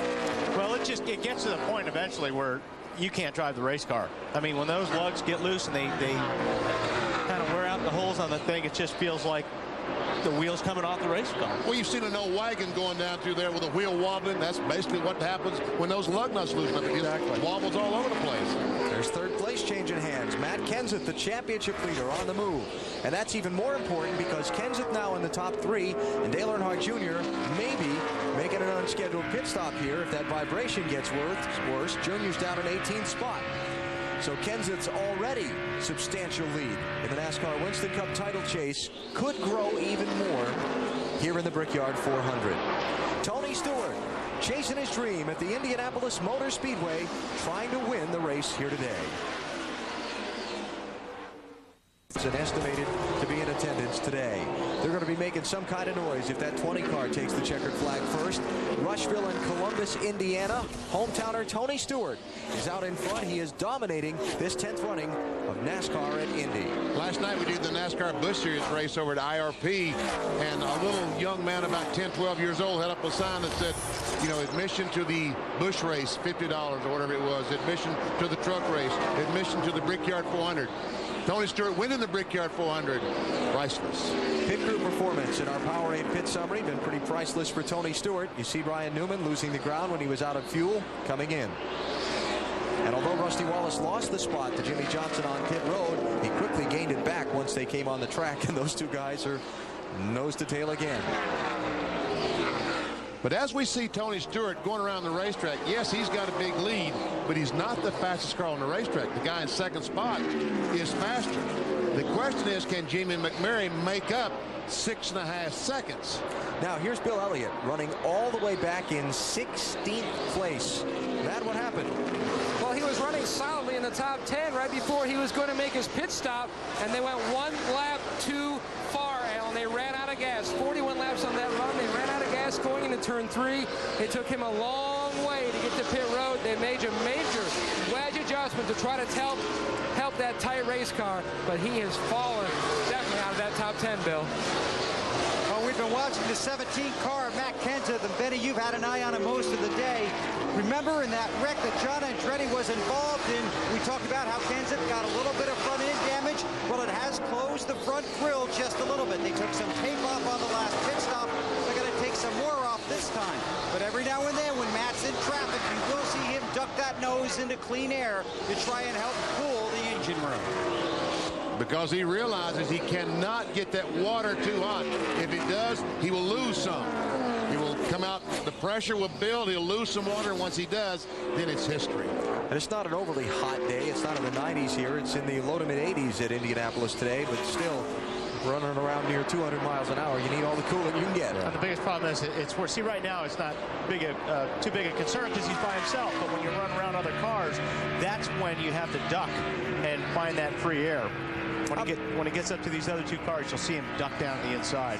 How about our Stacker 2 NASCAR Winston Cup track fact? They call this place the Brickyard for good reason. The first track surface that was put down here in 1909 was made of crushed stone and tar, and it didn't fare too well when they got to competing on it. So they pulled it all up and used 3.2 million paving bricks to surface the track.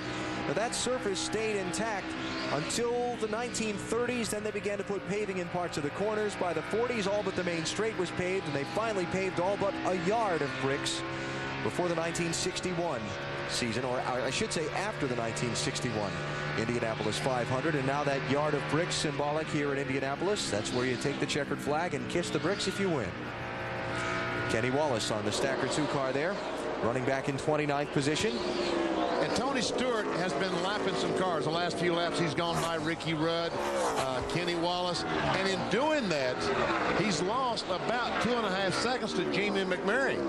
But Jamie's got to pass those same cars. Yeah, that's true, although they might not give him as much trouble as they did the leader, Tony Stewart. There we see him. That time by, he gained another 0.4 of a second on Tony Stewart. 27-year-old Jamie McMurray of Joplin, Missouri. Remember the Cinderella story last fall at Lowe's Motor Speedway, Charlotte. He was filling in for the injured Sterling Marlin. By all accounts, a surprise pick by team owner Chip Ganassi for that car. And went out and won the race in just his second NASCAR Winston Cup start. There we see him. In 3 laps, almost 2 seconds, he's gained on Tony Stewart. Now let's see what happens when he gets past these 2 cars he's coming up on. We'll see how much ground he loses or if it maintains. Yeah. By the way, Kyle Petty is just taking his car to the garage. Gear problems on the 45. We'll check that interval between Tony Stewart and Jamie McMurray when we come back to the Brickyard 400. Way of racing heroes here at the Indianapolis Motor Speedway, surrounded by a cavern of fans. 300,000 of them are here today watching the 10th running of the Brickyard 400 live on NBC. And hometown Indiana boy Tony Stewart continues to lead, and you hear so many stories about Tony and his temper. Well, one story maybe you haven't heard revolves around a Pocono race a couple of years ago. There was a pickup softball game that involved some guys that work on the concession trucks. In fact, one of the guys on those trucks was Larry Hinkle. He ended up getting a leg injury in that pickup softball game and went to the hospital. And he had to stay in the hospital. Well, they ran the race and the Winston Cup Series moved on. Well, when he was recovered from his injury and ready to be released from the hospital, there was nobody there. His concession truck was gone. He sold souvenirs. There was no way for him to get home. Tony Stewart heard about it. He sent his pilot, Robert Burris, from Indiana to Pennsylvania to pick up Larry Hinkle and take him home to Florida and then fly the plane back to Indiana, all at Tony's expense. That's a story that not many people have heard, and it's the other side of Tony Stewart that Matt Yoakum spoke about on the Discover Card Countdown to Green. He's back home in Indiana at a track he would so dearly love to win, leading the Brickyard 400. You know, going into turn 1 that time, I wonder if Tony didn't get a windshield full of oil there when he followed the 38 car in there. Yeah, there'd been smoke reported from NASCAR spotters a couple of corners prior that the 38 car of Elliott Sadler was smoking. And in fact, caution is coming out for oil from the 38 car. Yellow flag here in the Brickyard 400 for the 3rd time in the race.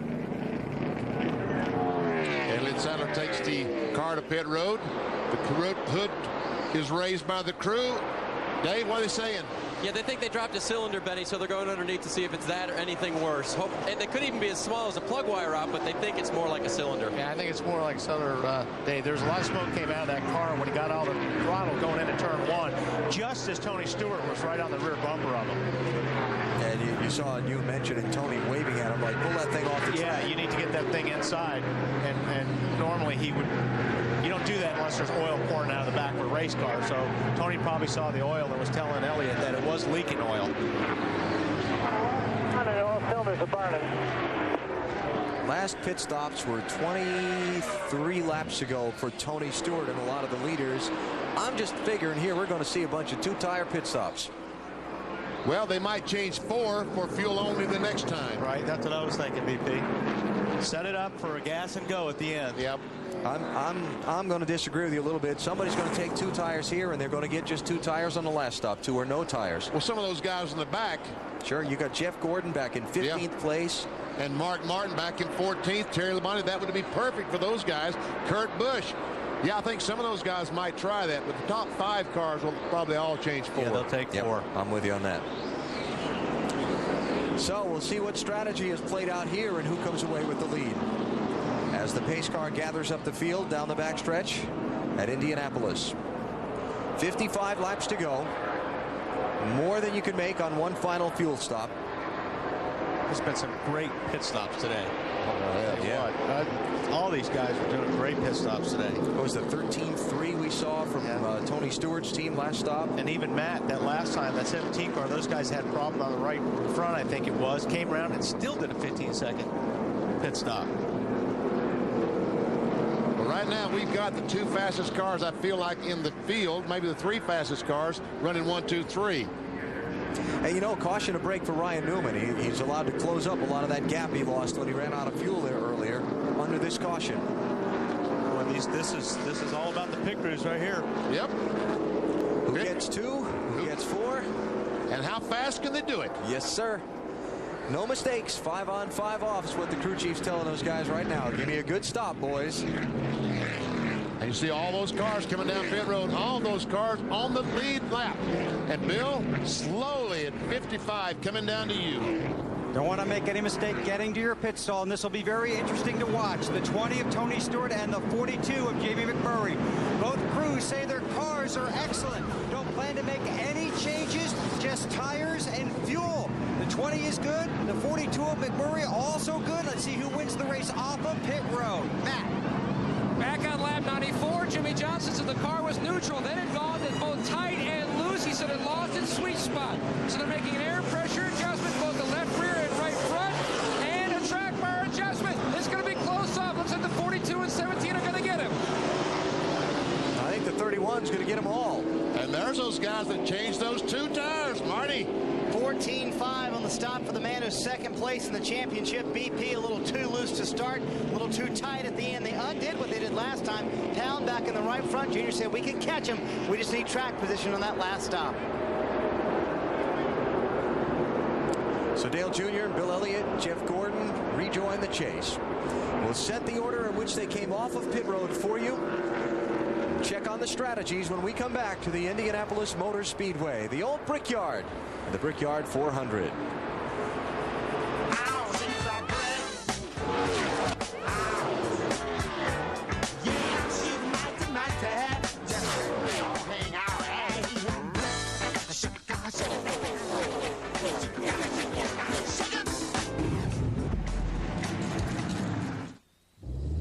One new car. Earlier about, here we got the race off. Robbie beats him out. Fuel only. Yep, Bobby Labonte, just 2 tires. Then the first guy with 4, the 42 of Jamie McMurray. Where's Tony Stewart? We still haven't seen Tony Stewart, the lead of the race. And Jimmy Johnson finally beats Rusty Wallace. And there finally comes Tony Stewart back in where? 8th place. I was talking earlier about how it's easier to come in during the green because it's not as congested. This is what it looks like under yellow. Or just driving out in front of each other. Now, let's see what it would look like if somebody runs out in traffic. Watch the top of the screen. That tire gets away from Sterling Marlin's crew, and the crew has to retrieve it. Which way do I go? Yikes. And Jeff Gordon goes on the inside of it, and the line of traffic goes on the outside. What was it you said while we were in the commercial? Like bullfighting? Yeah, this is bullfighting at its best here, without the bulls. Unfortunately, Sterling's going to have to come and go to the back of the line. Looked like the official was reaching his rear pocket for a penalty flag, didn't it?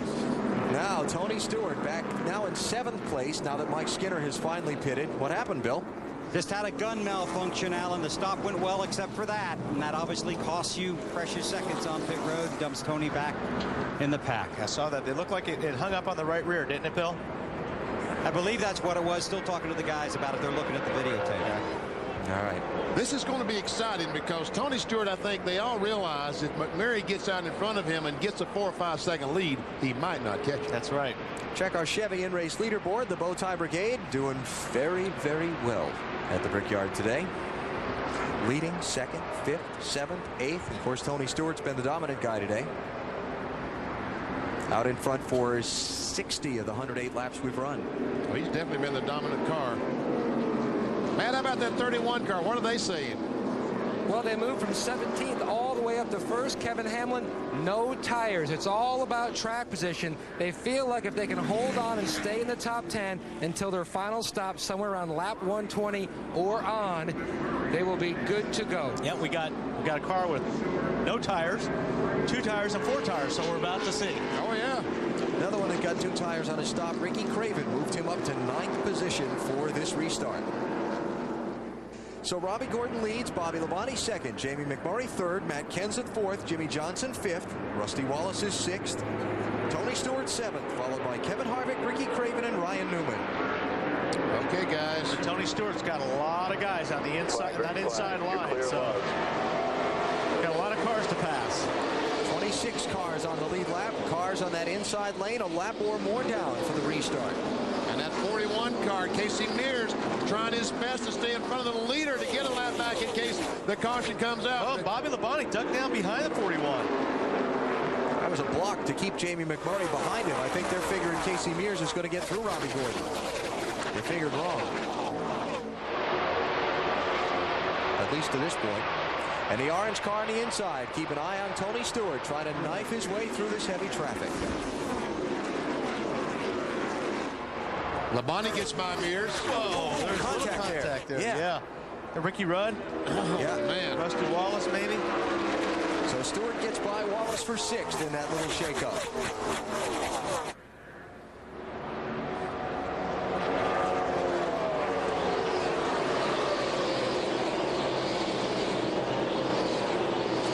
Restarts, the cars clutch so tightly together. We saw it happen earlier. John Andretti. It just takes a little accordion. Somebody having to step on the brakes. 4 or 5 cars back from that point. They can't react fast enough. And right now, too, is that time, like in Tony Stewart's situation, he's anxious in that seat right now. He's been out front. He's been taking his time, picking his line when you're out front. Now he's got to get by these cars. And he keeps looking at that scoreboard going, man, I've got to go. I can't let these guys get away. So there's a lot of anxiety right now in that seat in that 20 car. So many times at Indianapolis, the 500 and in this 400, we've seen drivers with dominant cars fail to win.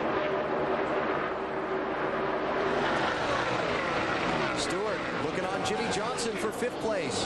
And he's going to do it on the outside in the middle. Wow, what a move by Tony Stewart. Oh, sweet. Man, that was strong. Remember, the 41 car, Casey Mears, is a lap car. Next up for Tony Stewart to try and pass for position will be Kevin Harvick in the 29.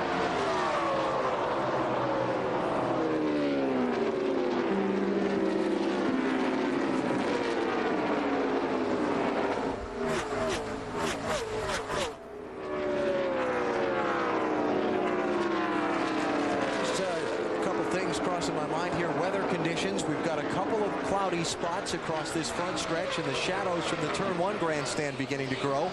So the conditions and the grip for the cars will begin to change and affect the handling a little bit. There we see the leader, Robbie Gordon, going by Jamie McMurray, not that far behind him. Matt Kenseth still within 1 second of the lead. There's McMurray and Gordon, Labonte, Harvick, and now Tony Stewart. McMurray was looking for the lead. And Tony Stewart right now is a little over 3 seconds behind this leader. Wow. If McMurray can get by quickly, he's going to get by. Robbie really pushed out on the entry of turn 3 right there. So it's looking like these 4 tires are going to be a whole lot better for Jamie McMurray. 4 tires in a faster race car. McMurray's been one of the strongest all day. And at Pocono last week, we didn't get to talk about him a great deal because he lost the transmission early on, but we saw him there at the end of the race, racing with those leaders as fast as the guys in front. And here comes Matt Kenseth on Robbie Gordon for 2nd. Now here's the bad news for Tony Stewart. that 42 car out front with nobody to pass. Nobody's going to mess with him. He's going to be clicking off some fast times, BP, and that's going to be trouble for the 20. And Tony's got to get through all these cars to even get up and try to chase him down. And he's just now getting by Kenny Wallace. A lap car. Elliott Sadler. What finally put you out? I think something just kind of broke in the motor or something. We were turning a lot of RPMs, trying to get the most horsepower we could out of it, and it was a great piece. And we struggled a little bit at the beginning, but it's better before Torres was actually running good there at the end. But just the way it goes, my Indy woes continue. Maybe we'll turn around next year. This place has a way of dashing your hopes, Alan. Yeah, Elliott's best finish here at Indy, 21st. He's had a lot of hard luck here, and another tough luck day for the Virginian. Tony Stewart, dominant driver in the Brickyard 400 so far, finds himself 3.5 seconds in arrears to Jamie McMurray. And we're coming up on 300 miles in this race. Stewart trying to take the 5th spot from his teammate Bobby Labonte, and he does. Trying to see if he can get back to the front and position himself for a home state Indiana win. Ladies and gentlemen, I introduce to you the Duck. It is time for our Aflac NASCAR Winston Cup Trivia Quiz. Aflac. Question is, who's the only driver to win the Daytona 500 and Brickyard 400 in the same year? You should be able to come up with this. Come on. Jeff Gordon. Jeff Gordon, yeah. Dale Earnhardt. No. Okay. 2 good guesses, but the answer is Dale Jarrett. All right. That was my next guess. 1996. Congratulations, DJ. There you go. Jamie McMurray did not win the Daytona 500, but he's trying to win the Brickyard 400. There's his interval back to 2nd place, Matt Kenseth. And we look farther back where Tony Stewart is in 4th place now, just past Robbie Gordon. And he's trying to get 3rd from Kevin Harvick. Bill, you've been able to go back and review with the team what happened on that pit stop again that cost Tony so much ground. Yeah, we looked at the videotape down here in their pit stall, and they didn't have a very good stop out on it as we were talking about. But here are a couple of problems. First of all, Todd Foster, a very solid tire changer, had trouble with the gun on the right rear. Then when they were coming around to the left side, Chuck Wyatt, who's the jack man, slipped ever so little coming across the front of the car on that tape you see in front of the car. Some teams want to tape that. This team, like most, elect to use tape. So watch, you can't see much of it, but he just scoots right over that. That caused him to lose his footing a little bit. Then Tony was a little too close to the wall to be able to jack that car up in the proper fashion. So they had trouble, Todd had trouble getting the left rear out of the wheel well, and that's what slowed him up. That was on pit road. On the track, Tony around the 29, call the front, tell him he's coming. Yeah. And it won't be a long distance call either. No, it won't. Is that what McMurray said, or who said to call him up, tell him I'm coming? Well, Tony Stewart can do the same thing. That was Tony. Earlier. Okay, well, he can do the same thing again. He can hit redial. 4 seconds to make up on Jamie McMurray. Now, that is going to be a tough haul because Tony's going to have to run to make up 4 seconds a lot faster or get a caution. You know, saying a 1/10 of a second a lap. Here's where he's going to make it up. Getting 2 pit lanes for the gas and go at the end. Okay. That's where I think he can make it up. Remember that. How about our Walmart NASCAR Winston Cup race fact? 4 of the last 5 Brickyard 400 winners went on to win the NASCAR Winston Cup Championship. Doesn't bode very well for Jamie McMurray, does it? How about a twist on that? What was the worst finish by the eventual champion in this race? That would be 12th, Tony Stewart last year. The eventual NASCAR Winston Cup champion has finished 6th or better in 8 of the 9 Brickyard 400s. Now we got a lot of cloud cover right now, BP. This is going to change the handling of a lot of race cars out there right now if it stays this way. But Jamie McMurray is out in front, trying to pick up the win in the 10th running of the Brickyard 400 at the Indianapolis Motor Speedway. You're watching NASCAR on NBC. You know, being teammates is about more than just helping each other win races every week. It's also about helping each other learn. That's right. Michael has taught me that Napa parts are as good or better than the parts that came on your own car, and that Napa parts professionals can always help you get the job done right. Now Jamie McMurray is the leader. Let's update the Coca-Cola Racing family's progress today. Tony Stewart leading the charge for the Coke drivers. Kevin Harvick is second. He was running fourth currently, and there's Labonte and Dale Jarrett, Kyle Petty. Both those guys having all kind of problems. Jarrett is still running 14 laps down. Petty is out. Isn't he? No, he came back on the racetrack. That's why I'm going to garage area. Yep, fixed the rear end gear. He's 19 laps down in 41st place. Time to take you through the field. Set things up as we got one round of pit stops remaining. We'll check out how the leaders are running. Mr. Weber, you are first. Fine, thank you very much, Mr. Bestwick. Jamie McMurray in a new downforce car that was run for the first time at Pocono last weekend. Not saying anything on the radio, just getting Donnie Wingo to call out the lap times to him, and they're good. Matt Kenseth is in a rocket. They've taken a little tape off the grill, overheating just a little bit. Robbie Reiser, the more you talk to him, the more he gets concerned about it. Their last pit stop, 14.90. Tony Stewart trying to make his way back up through the field after that lengthy pit stop where they had trouble on the rear tires, but has the car and the talent to get there. Matt. Pole sitter Kevin Harvick runs in the 4th position. He hasn't said a word on the radio since their last stop. He's just clicking off time. Depending upon when a caution falls or if they have to fall on pit road under green, they'll either go 2 or 4. Meanwhile, Robbie Gordon on those older tires is trying to hang on, but he's clicking off some decent laps. They're telling him just to hit his marks. He'll get fresh tires soon. Bill. Ryan Newman on pit road, similar to what we saw last week at Pocono, and then the caution came out. They could not make it to the end. They wanted to pit as soon as their window opened. They're secure now, got the fuel to get them to the finish. Very similar to what we saw last week. Let's see what happens this time. Pitted from 9th spot, Bill. What a deal that was. And just one more thing on that. He was not happy at all being back in that traffic. So if you can get out of it, you're going to have to get back into it eventually. But you get out of traffic now, get yourself set up, and everybody else stops. See where you're at. Why do you think that was a good deal? Oh, it was a great deal for them to get out of just exactly what they're talking about, get out of traffic. But did you see the coordination on the pit crew? The right front tire changer always has to run around the front of the car before he can go. He did not run around the front of the car. He stopped, and the tire carrier grabbed his gun and jerked it out of the way. Yep. Had to save those guys a second or two. It was terrific.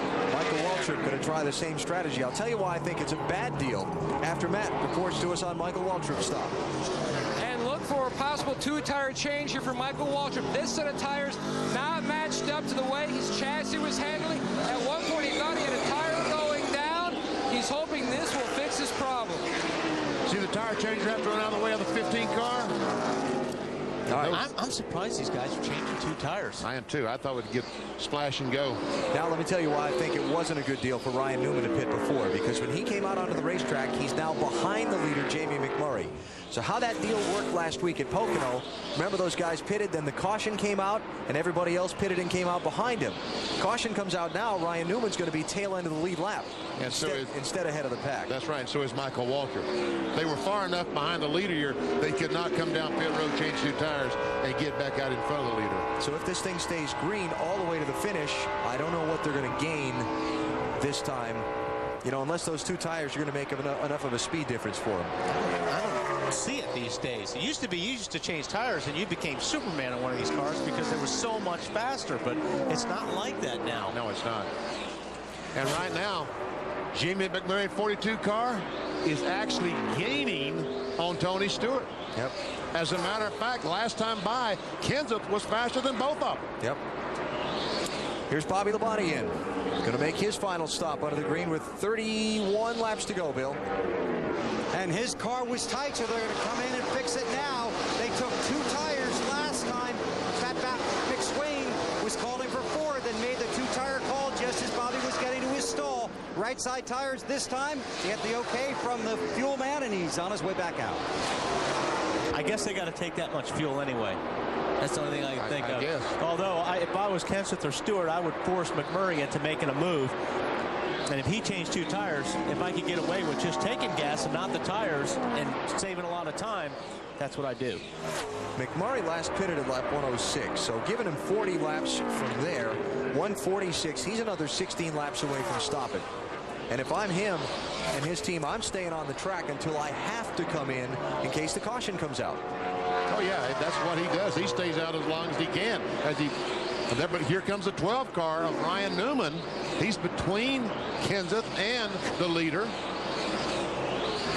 And in a lot of trouble if the caution comes out. Yep.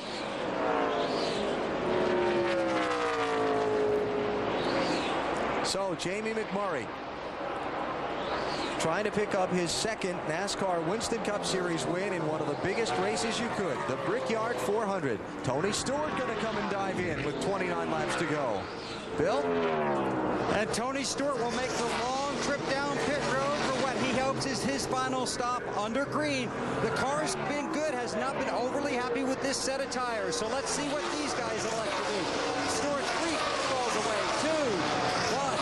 Now comes to a stop far away from the wall. Remember last time, very close to the left side. Not a factor this time. They pulled the tearaway off the windshield. They've got the fuel okay. The right side's only. That's why it wasn't a factor. Closing back to the left side. Now this can work out different for Tony Stewart than it did for Jamie McMurray, because Tony Stewart should be ahead of McMurray on the track in terms of he'll be on the lead lap. See, there comes McMurray now. So now if the caution comes out and McMurray comes into pit, Stewart stays out and is ahead of him. Yeah. He has just forced the hand of Jamie McMurray. He has no choice but to stop now and get 2 tires because he can't afford for the caution flag to come out.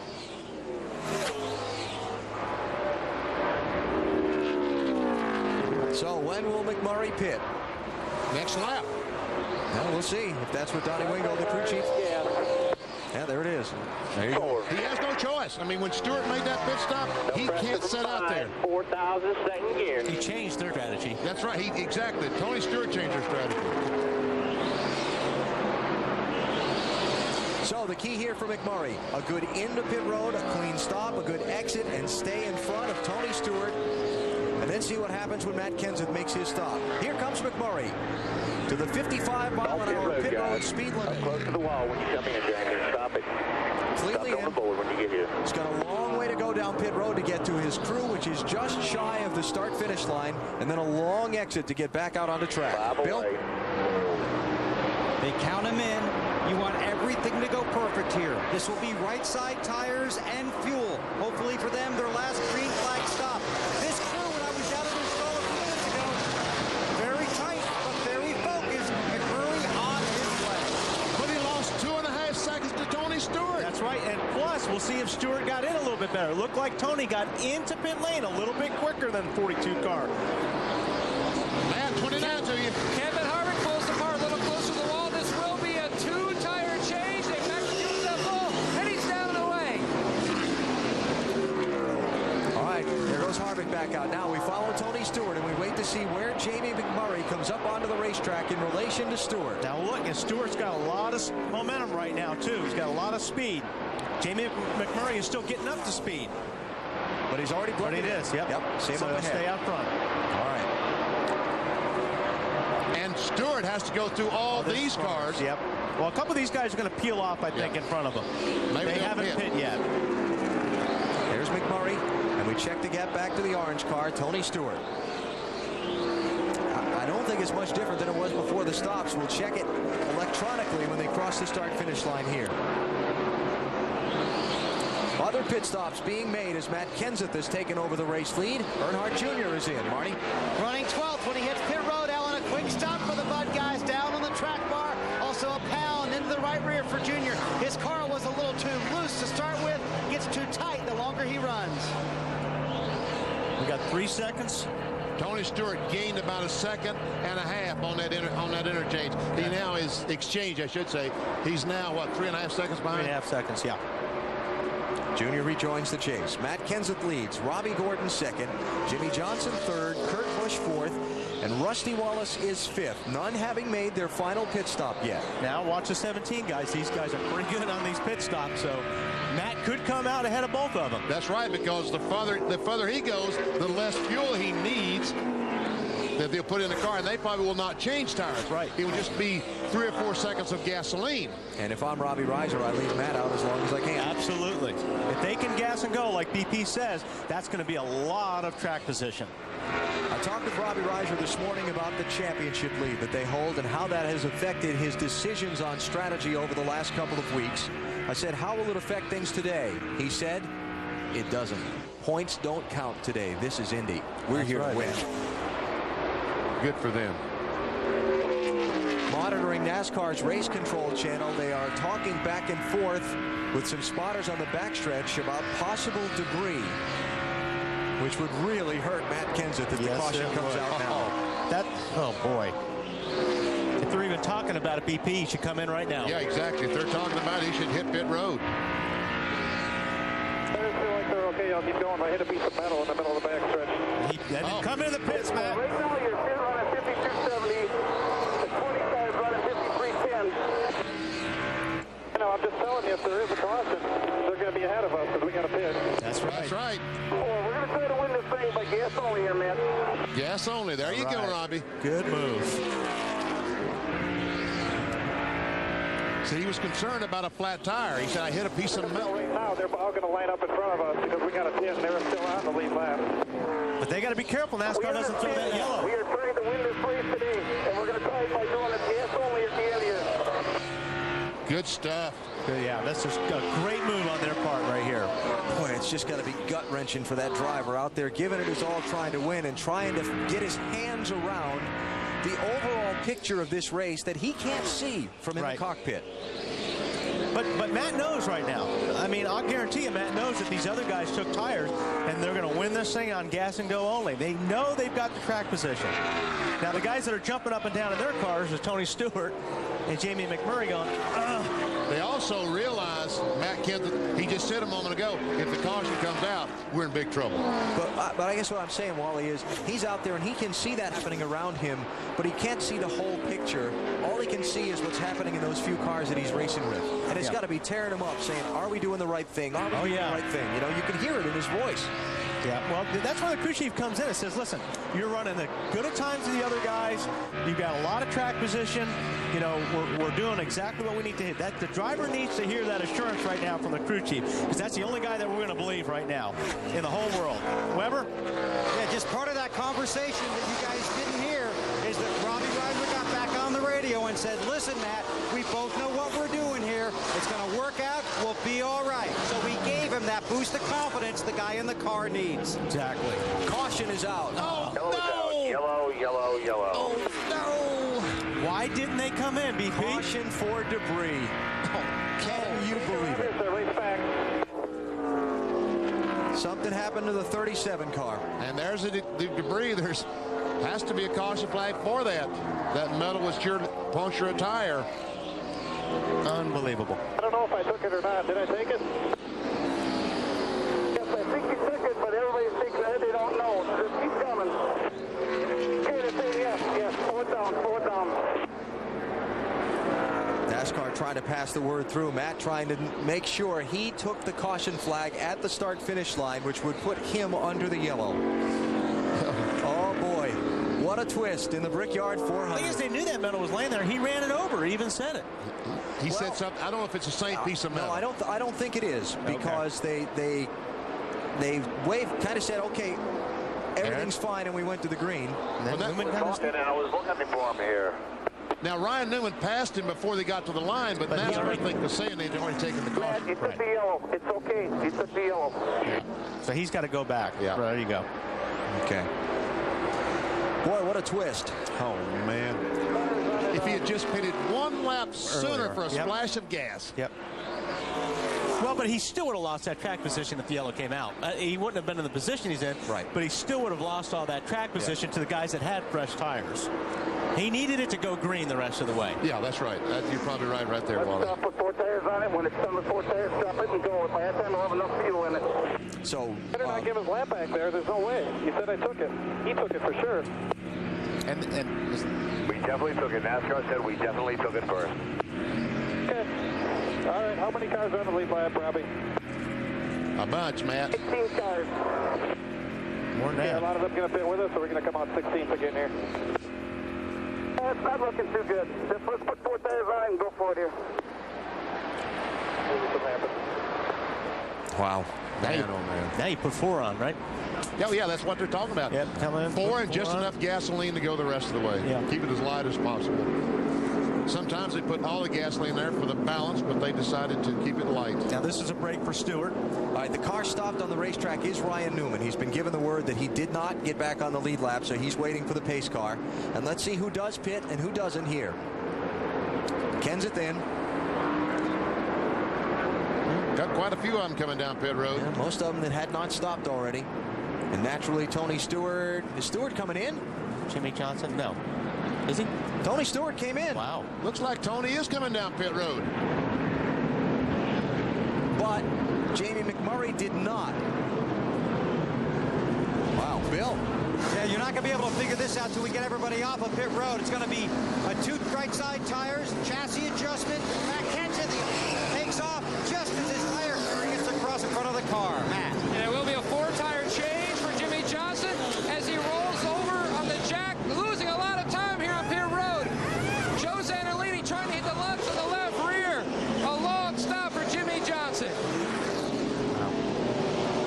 Left side tires for Tony Stewart. Yep. So he must not have been happy with the way his car was handling on just those rights from his other pit stop. That's right. But man, this thing's got more twist on a rattlesnake. Happens sometimes.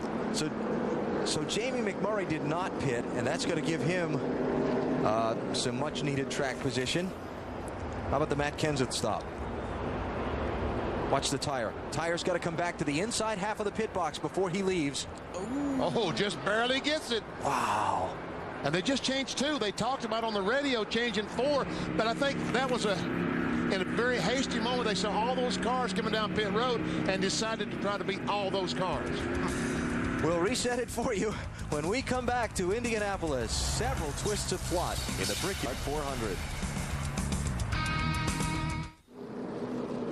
Just 18 laps remaining in the 10th running of the Brickyard 400, and a wild twist of plot involving green flag pit stops, a caution flag, and some more pit stops. And let's reset it all for you. Jamie McMurray and Kevin Harvick did not stop under this caution flag. They are the top 2. Focusing so much on Matt Kenseth, he came off pit road after the 2-tire stop, 3rd. He was first off pit road, so he may not be in as bad a shape as we thought. No, he's in pretty good shape, as a matter of fact. The guy that really got hurt was Tony Stewart, because he stopped twice. He stopped on the green and then on the caution flag. And now he's back in where 12th spot, Bill. Yeah, and Tony came down because he said the car was pushing so bad it was about to knock the fence down. So they came in, put on left sides because they had just put on rights, made a chassis adjustment, and sent him back out. They couldn't put on 4 because they knew that would dump them too far back in traffic. So that's why Tony came down on pit road. And last night in the NASCAR Busch Series race, Scott Riggs' car would not handle all night, just plowed. On the last stop with about 20 laps to go, he stopped, changed left sides, and went from 14th to 5th in the last 40-50 laps. So this might be a very good move on Tony Stewart's part. Let's give you the running order here. McMurray, Harvick, Kenseth, Robbie Gordon, Jeff Gordon.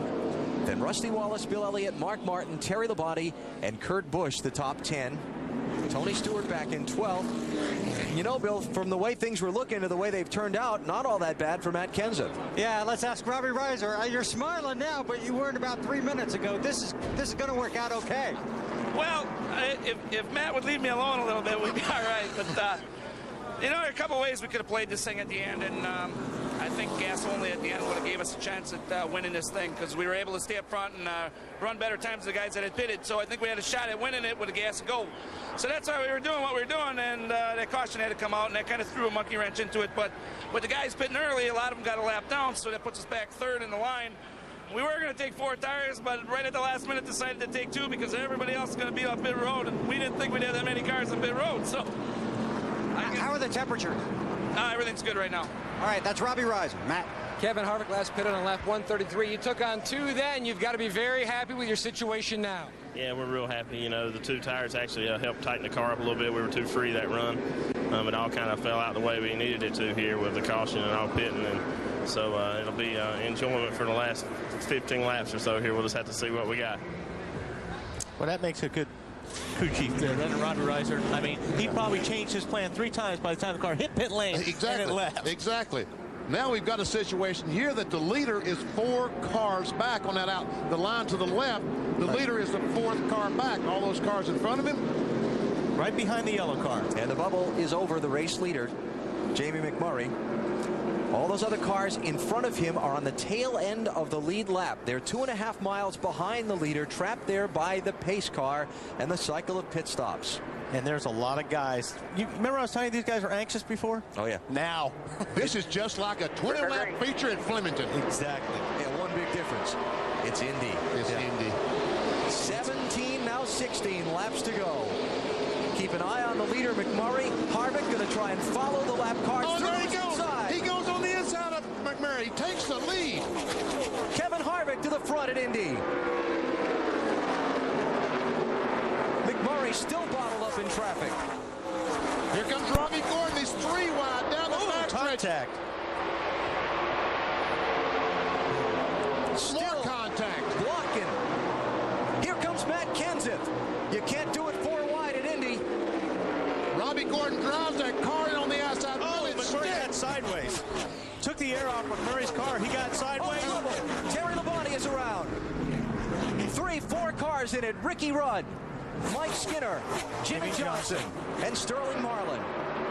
Caution flag is out. Is that Skinner? Skinner's in there too.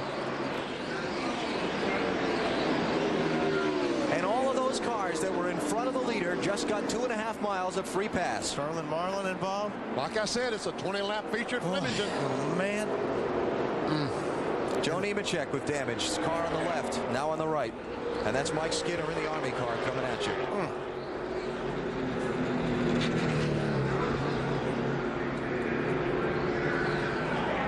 Ricky Rudd. There's a lot of damage to that left front of that car.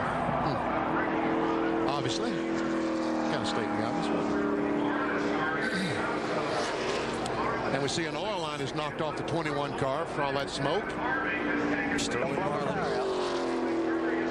Tony Glover said, don't go fast enough, you're going to blow the tire out. That's what happens. Get down to the end of these races and you've got to go. And now you've got in front, guess who? Kevin Harvick. And Robbie Gordon. Yeah, the Richard Childress teammates. Yeah. Who have not always seen eye to eye on things. Not exactly. I guarantee you, Robbie Gordon is not going to say, oh, Kevin, go ahead and win this Brickyard 400. It will never enter his mind to let him win.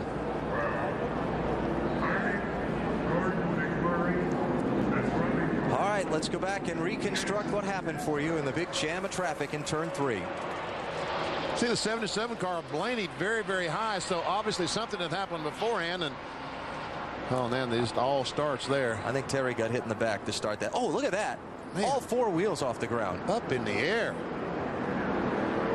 And I think this all started from the result of McMurray getting sideways when Robbie Gordon drove on the outside of him going into turn 3, and a bunch of cars checked up.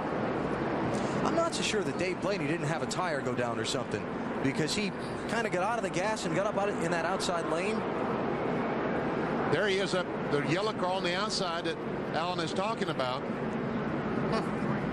And Terry definitely got hit. A couple times. Once to start it, and once there. That's Terry Labonte in the 5. Ricky Rudd, 21.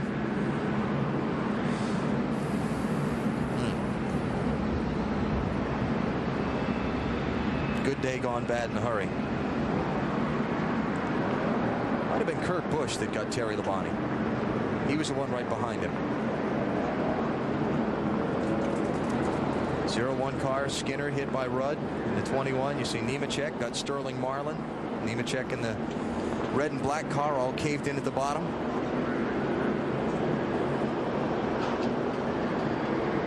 Far right side of your screen.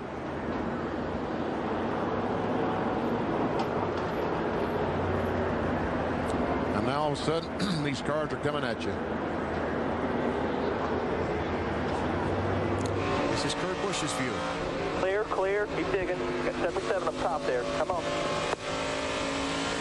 Yep. Mike Skinner. Still there. Slow car ahead on the outside. Stay low, low. Not a whole lot Mike could do there. Oh. Well, he was almost through it. He was. And low or high, either one, there was no place to go as far as Skinner was concerned. The blade of grass stuck across the lens of the camera. Jimmy Johnson got a piece of this too. On board with him. And In front of you, man.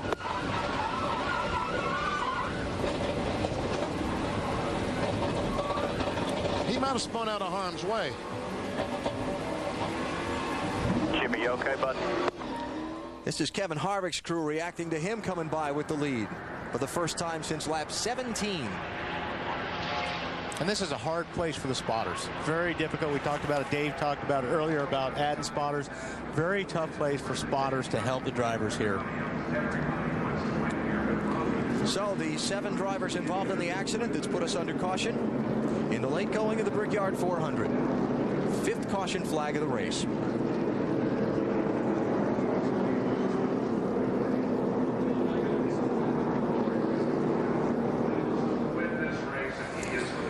And so they're trying to push the Joe Nemechek car into the garage. He'll be done. Looks like Mike Skinner's headed to the garage. And the attrition rate that had been very low, only 2 cars retired from the race so far, is suddenly going to grow by a few. Kevin Harvick is leading. We're under caution with 14 laps to go, and they're cleaning up turn 3. You're watching NASCAR on NBC. At the Indianapolis Motor Speedway, the 10th running of the Brickyard 400 live on NBC. The final laps of this one have been dramatic so far, and we're not done yet. Cleaning up after a 7-car wreck up in turn 3 just after a restart in which the lead changed hands. We got all kind of things going on. Dave? Yeah, Sterling Marlin stays in his car. He has not let the window net down. That means he believes they're going to be getting back out here. They're working on the front end. They do need to pull out the radiator and replace that. But these guys are only 5 points out of 14th place. They can gain if they stay on the track and maybe get more points today. Marty? Well, Dave, while we're on the subject and we have a few moments here, a big moment for the folks at Ford this past week, this Thursday night in downtown Indy. It was Ford Fan Appreciation Day, and the couple of thousand fans that were in attendance got a special treat. They unveiled the 2004 Ford Racing Taurus and also the 2004 Ford F-150 pickup truck that will be in the Craftsman Truck Series next season. Several drivers took part in the unveiling. Ford says the Taurus has a little facelift for next year, while the F-150 received its first makeover since 1996. And if you haven't looked at Ford lately, look again. AB, I believe you were there, and what's that new Taurus look like? The refinements are very subtle because of the constrictions that NASCAR has on the common dimensions of it, but Ford thinks that they have helped the car in some key areas in the front and the back where they're allowed to do some work by NASCAR. So we'll see. But it was a fun event. Like 10,000 people turned out there Thursday night. Great to see. See those cars weaving back and forth, trying to rub all the debris off these tires, so when they go down in turn 1 the first time at speed, the tires will be clean, ready to grip the racetrack. Some of the drivers involved in the accident back in the garage area. Marty? Alan, look at all the damage on Joe Nemechek's Chevrolet. Just a ton of front-end damage there on that Chevy. Joe, what happened in the wreck? I wish I knew. It was something way up in front of me. All of a sudden, everybody just started spinning, and I barely tipped the back of Jimmy Johnson, and he spun, and I hope he's okay. But then you're on the brakes, and all of a sudden, everybody slid right up in front of me from the bottom. Something happened about 10 rows in front of me. Just unfortunate, for UAW and Delphi. We had a great run going, good qualifying run, and we're going to have us a top 15 finish, probably a top 10 finish, but someone didn't use their head there at the end. And the worst part, he had just gotten his car into the 10th position, guys. Field's going to get the 1-to-go signal at the start-finish line this time, which means we'll restart with 10 laps to go in the Brickyard 400. Kevin Harvick leads. Robbie Gordon is second. The Richard Childress Racing teammates who haven't always seen eye to eye. Remember when Gordon passed Harvick at the Sonoma Road Course race coming to a caution flag? They exchanged some words over that. Robbie told us earlier in the weekend that he and his teammate spur each other on, hopefully to greater heights. And I'm really happy that Kevin Harvick, my teammate, got the pole, and hopefully we can work together and push each other towards the front. One thing about it is the two of us, we're so competitive. Whatever he does, I want to match it, and whatever I do, he wants to match it as well. And I think that helps bring our whole team forward. Well, let's go back to Infineon Raceway. This was coming back to the caution flag. But Chad, this is what put the whole gentleman's agreement thing into play that it's been all summer. Because Robbie Gordon goes by his teammates. Now, this is basically what threw the gentleman's agreement out the window. And goes on to the victory, beating Jeff Gordon and Kevin Harvick. So Robbie Gordon already a victory so far this season. His teammate Kevin Harvick, a pair of second-place finishes have been his best results so far. Matty? Alan, they may not go on vacation together anytime soon, but Robbie Gordon brought Kevin Harvick's setup from last year to test here at Indy. They backed up what they thought. They came back here. The 31 and 29 are very similar. Also, he said on the radio, tell Kevin to race me clean, and I will race him clean. They pass it on to Kevin. He said 10-4. Okay, let's see, huh, Weber?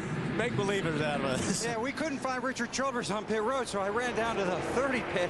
I thought he might be there. He wasn't there. I asked my beam where he's at. He goes, I don't know. I said, you do too? He said, no, I don't. But he asked on the radio, is Richard, where are you? TV wants to know. Richard goes, tell him I'm hiding. And I don't blame him. All right, we're coming to the restart. Remember on the last restart, Jamie McMurray was the leader, and the field steamed off into turn one with a bunch of lap traffic around them, and Kevin Harvick came out with the lead before they got through the corners. That's right. McMurray, the leader, was back about the 4th or 5th row. There's Harvick on the inside. As McMurray tries to go by Jeff Green, Harvick goes under and takes the lead. McMurray in the 42 and Harvick in the 29. And I think the 77 car realized he had a flat tire then going in turn 1, and in turn 3 we had all the big crash. So the car to the inside of leader Kevin Harvick will be Bobby Labonte. He's the first car one lap down in 22nd position. There are 21 cars on the lead lap. There will be 10 laps to go in the Brickyard 400. Remember that Kevin Harvick on his last pit stop did not stop on that last caution flag. That's how he got his track position. Yep, he's got to clear that car of Bobby Labonte. He needs to get away from these guys as quick as possible, but so does Robbie Gordon, Jamie McMurray. And he cleared them. And Tony Stewart still mired back in 10th position. All right, 42, McMurray has had a fast race car all day. Can he pass these two Chevrolets in front of him? And Matt Kenseth, he's also been quick. He's right there at 4th spot. And it was important they clear those cars down on the bottom, so now they can just go after each other, not have to race those cars a lap down. While we watch this, Dave Burns is with one of the other drivers involved in that last accident. Alan, that's Ricky Rudd. Ricky, tell us what you saw and how you tried to avoid it. We had a lot of smoke. Wasn't a whole lot of avoiding it. I'm not sure who turned the 5 around, but he got sideways. Couldn't tell if something happened in front of him or what, but he turned sideways and came up the racetrack, and I was committed on the outside line already. It was just restart, you know, y'all jammed in there, and if something happened, that's the worst time it can happen. And unfortunately, took the new Renner-Sitter ride here out of commission today. We weren't, obviously, we weren't in contention, but not a good way to end the day. All right, and Ricky also told me, guys, that he is just fine. Tony Stewart in the 20, trying to pass Steve Parks for 9th place. Oh, here comes Kurt Busch. He goes on the inside of Stewart and passes them both. 11th to 9th. Good move. It was a great move by Kurt Busch. What's that car smoking back there?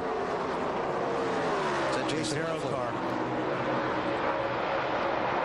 Troubles under the hood?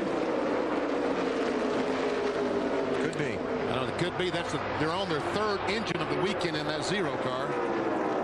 But we remain under the green flag.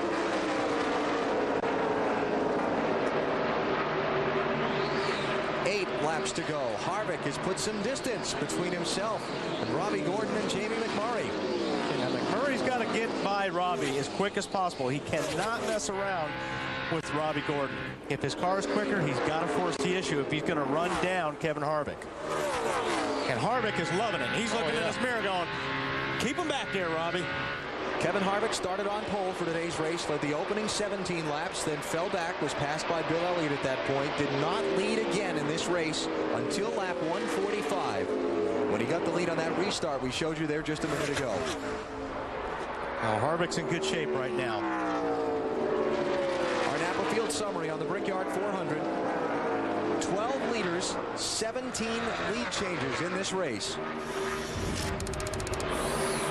And a very low attrition rate until that last crash a moment ago. Still working on some of those cars back there. Cautions today came out at lap 38 for an accident on pit road involving Dale Jarrett. 40 147 when John Andretti was involved in the crash. Then oil from Elliott Sadler's car at 106, debris at lap 141, and a big 7-car crash at lap 146.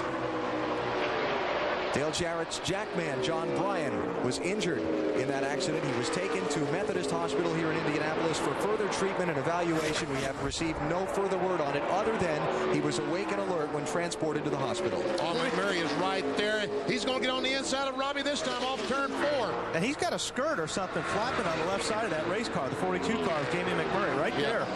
Yep. Now, Robbie, is he going to force issue? I don't think he'll be able to hold on there. The answer is yes, he's going to force it. He's going to force it, yeah. Jamie might be a little more inspired here, too, because he blamed Robbie for pinching him in on that last restart when he got trapped in traffic. Yeah, Jamie's going to have to get a little bit aggressive here. And can Matt Kenseth get them both at once? He might. And that's going to help push the 42 car by. That's that draft I was talking about. 2 cars are going to be quicker than 1 here at Indianapolis. And he literally pushed him by the 31 car. So he might have bump drafted him by. McMurray to second. Kenseth trying to lock up third on Robbie Gordon. Problem is, while they were racing side by side, Kevin Harvick got away. He's almost a little over 2.5 seconds in front of this group. Look at the gap. Oh, no, 3.5 seconds. That's going to be tough to make up in 5 laps. Yeah, hardly any way. All Kevin's got to do is just keep hitting his marks. And here comes Jeff Gordon joining this fight for second place. Very quiet day with a 3-time winner. And he's looking in his mirror BP at least 100 times a lap right now. Exactly. Kevin Harvick. Yeah, if something happens in front of him, he might hit it because he's watching the rearview mirror. Tony Stewart, who has dominated most of the Brickyard 400, is trapped back in 10th place. Not going to be the kind of finish he was hoping for today.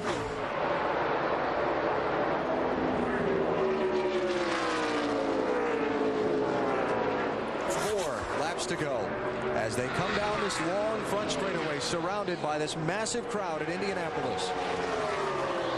You're watching the race for second between Jamie McMurray in the 42 and Matt Kenseth in the 17, but it's all going on well behind leader Kevin Harvick.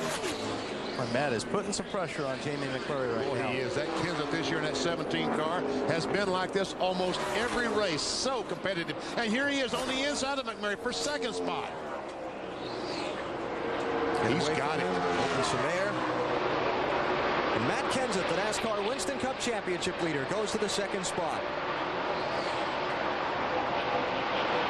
And meanwhile, the guy in second spot in the championship is Earnhardt Jr., currently running in 15th. Jeff Gordon takes a shot. Yep. Jeff around Robbie, and Bill Elliott going to try and follow him through. Elliott's got some momentum going there, but pulls back in behind Robbie. So Jeff Gordon to 4th. Robbie Gordon trying to follow his draft in 5th. And Bill Elliott, the defending winner of the Brickyard 400, trying to crack the top 5 again. Well, Robbie doesn't have as good as tires as these other cars right now, so he's hanging on to whatever he can grab here.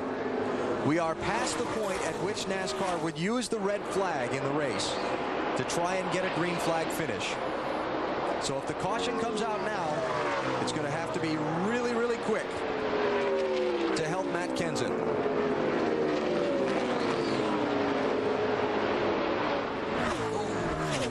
Squeeze. That is squeezing. And Kurt Busch. That's Kurt Busch, yeah.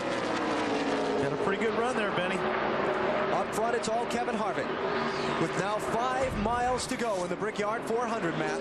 In our Discover Countdown to Green, you heard Kevin Harvick talk about his favorite childhood memory about this place. Rick Mears from California, 4-time Indy 500 winner. He wanted to join him as an Indy winner. His wife, Delana, you can see wrenching her hands on top of the pit box, hoping this day comes home with a victory, Bill. Matt, as you know, early last season, NASCAR benched Kevin Harvick for rough driving during a race at Martinsville. He missed the Winston Cup race. After that race, he said, I grew up working at the Camelot Fun Park in California. I can go back there and work. I don't have to do this. I'll bet you right now, he's glad he didn't go back. Yeah. Right now, he's seeing the white flag. Kevin Harvick, 1 lap away from Indianapolis victory. His team owner, Rich Richard Childress. We talked about being in hiding a little while ago. Childress won this race in 1995 with Dale Earnhardt. Kevin Harvick with the oh-so-difficult job of replacing Dale Earnhardt behind the wheel of this machine after Earnhardt was tragically killed at Daytona in February 2001. Harvick stepped in, and in just his third race with the team, took a memorable victory at the Atlanta Motor Speedway. He's half a lap from establishing racing legend for himself.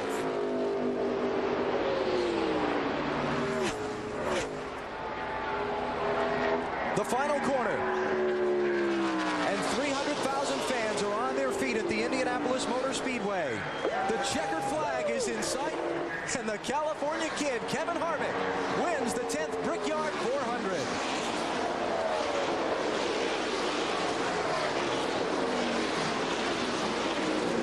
Margin of victory, 2.7 seconds over Matt Kenseth, who increases his lead in the NASCAR Winston Cup Championship.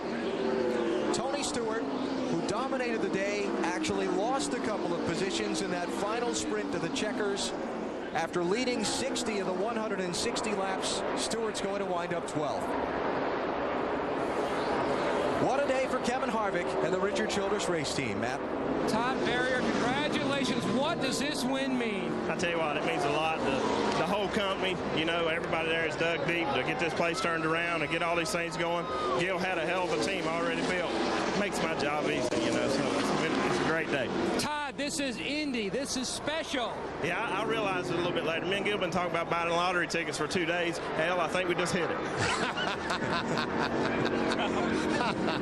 I agree. That's a great line. Kevin Harvick's first win of 2003. His fourth NASCAR Winston Cup Series win. It's been 39 races, about a year and a month, since he took a victory at Chicagoland Speedway last July. All right, he's one of these young kids. Let's see what kind of burnouts and donuts he does. Harvick's good at burnouts.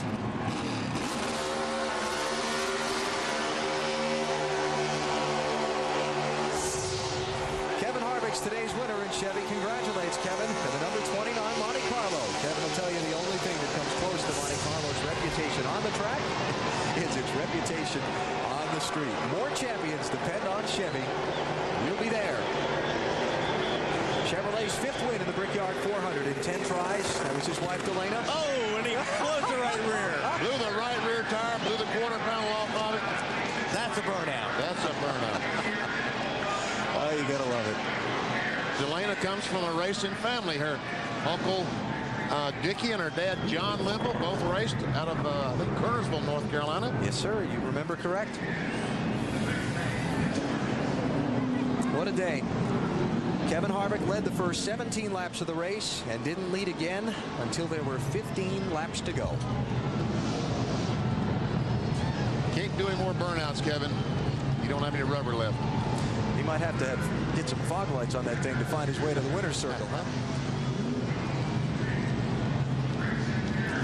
Tore the fenders off it with that little tire problem on the burnout, but I think they'll be okay with hanging a new body on it. I think so. I think RC will be too upset about that. Yeah, they'll be okay. Listen to the crowd. You know, we've talked a lot about the tradition and the history here at Indianapolis, but one of the other things that makes this race so special are the fans. They are just so into it. This whole city just wraps its arm around the races at this track. And they talk about Charlotte being, you know, racing city. Indianapolis is a racing city as well. Championship leader Matt Kenseth finished second today. Dave? He sure did, guys, and trying at the end to catch up, it really didn't look like there was any way for you to get Harvick, was there? I was a little too far behind. All my guys did a great job. Smirnoff Ice, Triple Black guys did good. They had good pit stops. Robbie had a good strategy. We just, when the 31 got by me on that restart, I knew I should have tried to block him a little more there, but it was a little crazy. I knew that it was going to be tough getting around at 31 and get to the 29, but it was a great job of my guys, great run, and, you know, we came close. All right, and he remains the points leader. Guys, let's go to Matt. A great run by Jamie McMurray. Take us to those final few laps, Jamie. Well, on the last restart, it was just real slick up high, and I don't know if the 31, somebody got in and kind of jacked me up, and I just couldn't do anything. I was just stuck there, and Kevin and Robbie, and I think somebody else got by, but we had a good car, man. We broke the last 2 weeks, so I'm excited. Everybody was here from Haviland today, so hopefully put a good show on for them and a good show on for I don't know how many people are here, but there's a lot. So really cool racetrack. This is the kind of run this team needed. Yeah, I mean, every team needs that, but it's a brand new race car, so really proud of everybody that at the fab shop, the body shop, engine guys.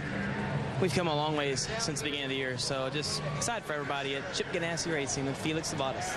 Jamie McMurray comes home third here at Indy, Dave. And Jeff Gordon now taking a drink, walking over to the wall to get a seat. Jeff, hard work out there today. The numbers will say it was a huge recovery for you guys. What was it like for you? It was a fight. Man, I tell you, I told the team before race started that we were going to fight until that checkered flag fell. And I mean, we were digging all day long. I'm so proud of the effort that was put out. It was a miserable weekend for us until we got that 4th place finish right there. That made for a great birthday for me. And I know we didn't get any points on Kitsit, but that was championship form as far as I'm concerned, this race team. Couldn't be more proud of them. If you couldn't get the win, Jeff, is this as close in terms of effort and satisfaction you can get? Oh, my goodness. From the type of weekend that we had, I mean, we struggled so much, and we were 40th fastest in practice yesterday. And they dropped the green. Those guys change everything on that car. I mean, when you have confidence in your team, and they have confidence in you, it makes a big, big difference. And they changed everything on that race car and came back with a basically brand new race car today, and it just drove to the front. It was awesome. And we still struggled. There was one time, I don't know what happened, but I got really loose, and we made some adjustments, some great calls. Couldn't be more proud of Robbie on that last call to stay out there and get 2 tires, or come in and get 2 tires. The 3-time winner comes home 4th today. Let's go meet a first-time winner. Bill? Well, Kevin Harvick didn't drive into victory lane. His team pushed him into victory lane. An outstanding day here at Indianapolis. And now he will be able to celebrate a win in the Brickyard 400.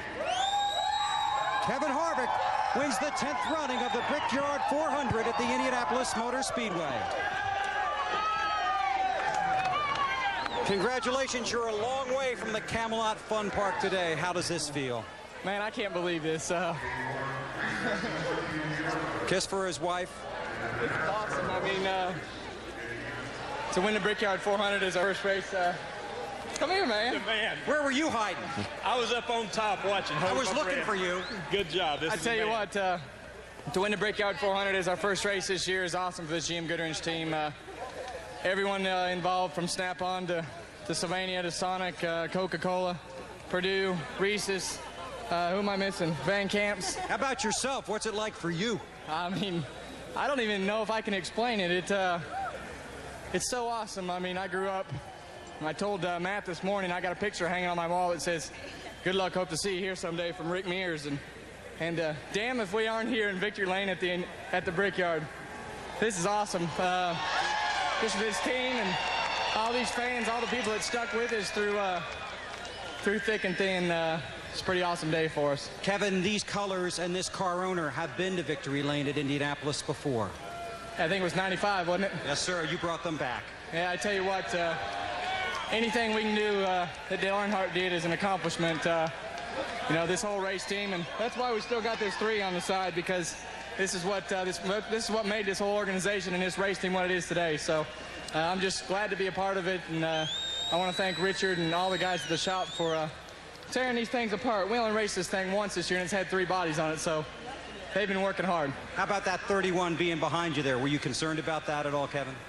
I wasn't concerned. I mean, I knew Robbie saw the big picture along with us. I know I was mad at him after Sears Point, but I guess the tables are pretty even. I mean, he did all he could to hold those guys back there and give us a cushion, and this one's as much his as it is ours, and is as important to the company for his team as all the rest of the teams. You add your name to the list of legendary winners at Indianapolis. Congratulations. I can't wait to kiss the bricks, man. That's coming up. Kevin Harvick will kiss the bricks after he kisses his wife at Indianapolis. Marty? Well, Bill, the man who kissed the bricks last year, Bill Elliott, and talk about a day where you just didn't give up, Bill. You guys really fell back at one point. How did you get back to 5th? Well, the caution came out, a lot of guys stopped, and it came out in our window. And then we were able to pick up track position from that, and, lo and behold, finished 5th. I had a pretty decent car there at the end, but, man, They started it with 11 laps to go, and you had the lap down cars you had to deal with. And why didn't they just run one more lap and just start it with 10 laps to go and let everybody have a chance of racing the cars in the lead lap? I mean, my God, we already run 149 laps, and then we restart the race at 150. But it's neither here nor there. I'm just glad the Dodge ran well, and we'll go on to Watkins Glen. Good point by Bill Elliott. They could have started single file there at the end, but he finishes 5th nonetheless. Alan? Let's check how they ran today in the 10th Brickyard 400. Kevin Harvick with the victory, joining the list of winners at this famed racetrack. How about Jimmy Spencer with an 8th place finish? Yeah, we didn't talk about him much today, did we? Where did he come from? And it snuck in there at the end. Nice job by Spencer. He got 8th place from Mark Martin in the final lap. Ryan Newman and Tony Stewart, two of the dominators of the race, finished 11th and 12th. All these cars in the lead lap. Earnhardt Jr. in 14th. He worked for that.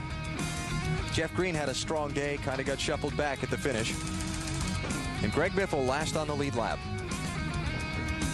Bobby Labonte caught by pitting, and then the caution came out. They tried that short pit strategy and got burned by it. And not a lot of attrition today. Only five cars failed to finish. Most of them involved in that big 7-car wreck in the late going. And again, no further word on John Bryan, the jackman for Dale Jarrett, involved in an accident on pit road back at lap number 38. Let's go back down to Gasoline Alley. Dave Burns. Well, Tony Stewart is still recovering from that long, hot race. Coach Gibbs is with us now. Coach, talk to us about how hard they worked and came back to get 12. Well, I got to tell you, it was a heartbreak for us. I think we came here with a great race car, really two good race cars. And it got all caught up in gas mileage towards the end there and choice of when you're going to make stops and everything. And, you know, we kind of felt like we had to do the things we did, and it just didn't work out for us. Best way to describe it is just a complete heartbreak. I feel bad for Home Depot. Everybody fought their guts out today, but it just didn't work out for us. And you know how much this means to Tony personally. I'd say if there's one racetrack that Tony really wants to win, I thought we had a great chance today, and I think he did too. And it just adds to really the best way to describe it. Everybody out there probably can understand something that you really want, and it's a big heartbreak. All right, that's Joe Gibbs, owner of the 20 car, guys. And now we check the NASCAR Winston Cup Championship standings after the Brickyard 400. Matt Kenseth naturally remains the leader. His 232-point advantage over Dale Jr. grows again. That thing's kind of like Pinocchio's nose. It keeps going. Keeps going and going. 286 points. Michael moves up a spot. Labonte loses one. Rusty Wallace moves back into the top 10. Next Sunday on NBC, NASCAR Winston Cup racing continues. It's from Watkins Glen, presented by Subway. Coverage starting at 1 p.m. Eastern with Discover Card Countdown to Green, the famed road course, the next stop, and we look forward to bringing that to you next Sunday. Tonight, NBC, beginning at 7, 6 Central, Dateline NBC, followed by American Dreams, Law and Order, Criminal Intent, and The Restaurant, NBC, tonight. In Victory Lane, Kevin Harvick said, anything we can do that Dale Earnhardt did is an accomplishment. He's done it today. He's won the Brickyard 400 of 2003. For our entire NBC Sports NASCAR crew, Alan Bestwick saying so long from the Brickyard 400. It's been a pleasure to be back in Indiana.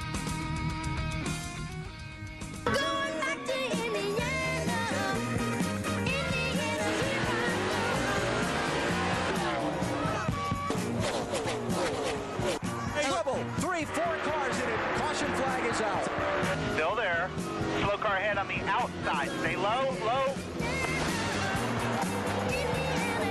The checkered flag is in sight, and the California kid, Kevin Harvick, wins the 10th Brickyard 400.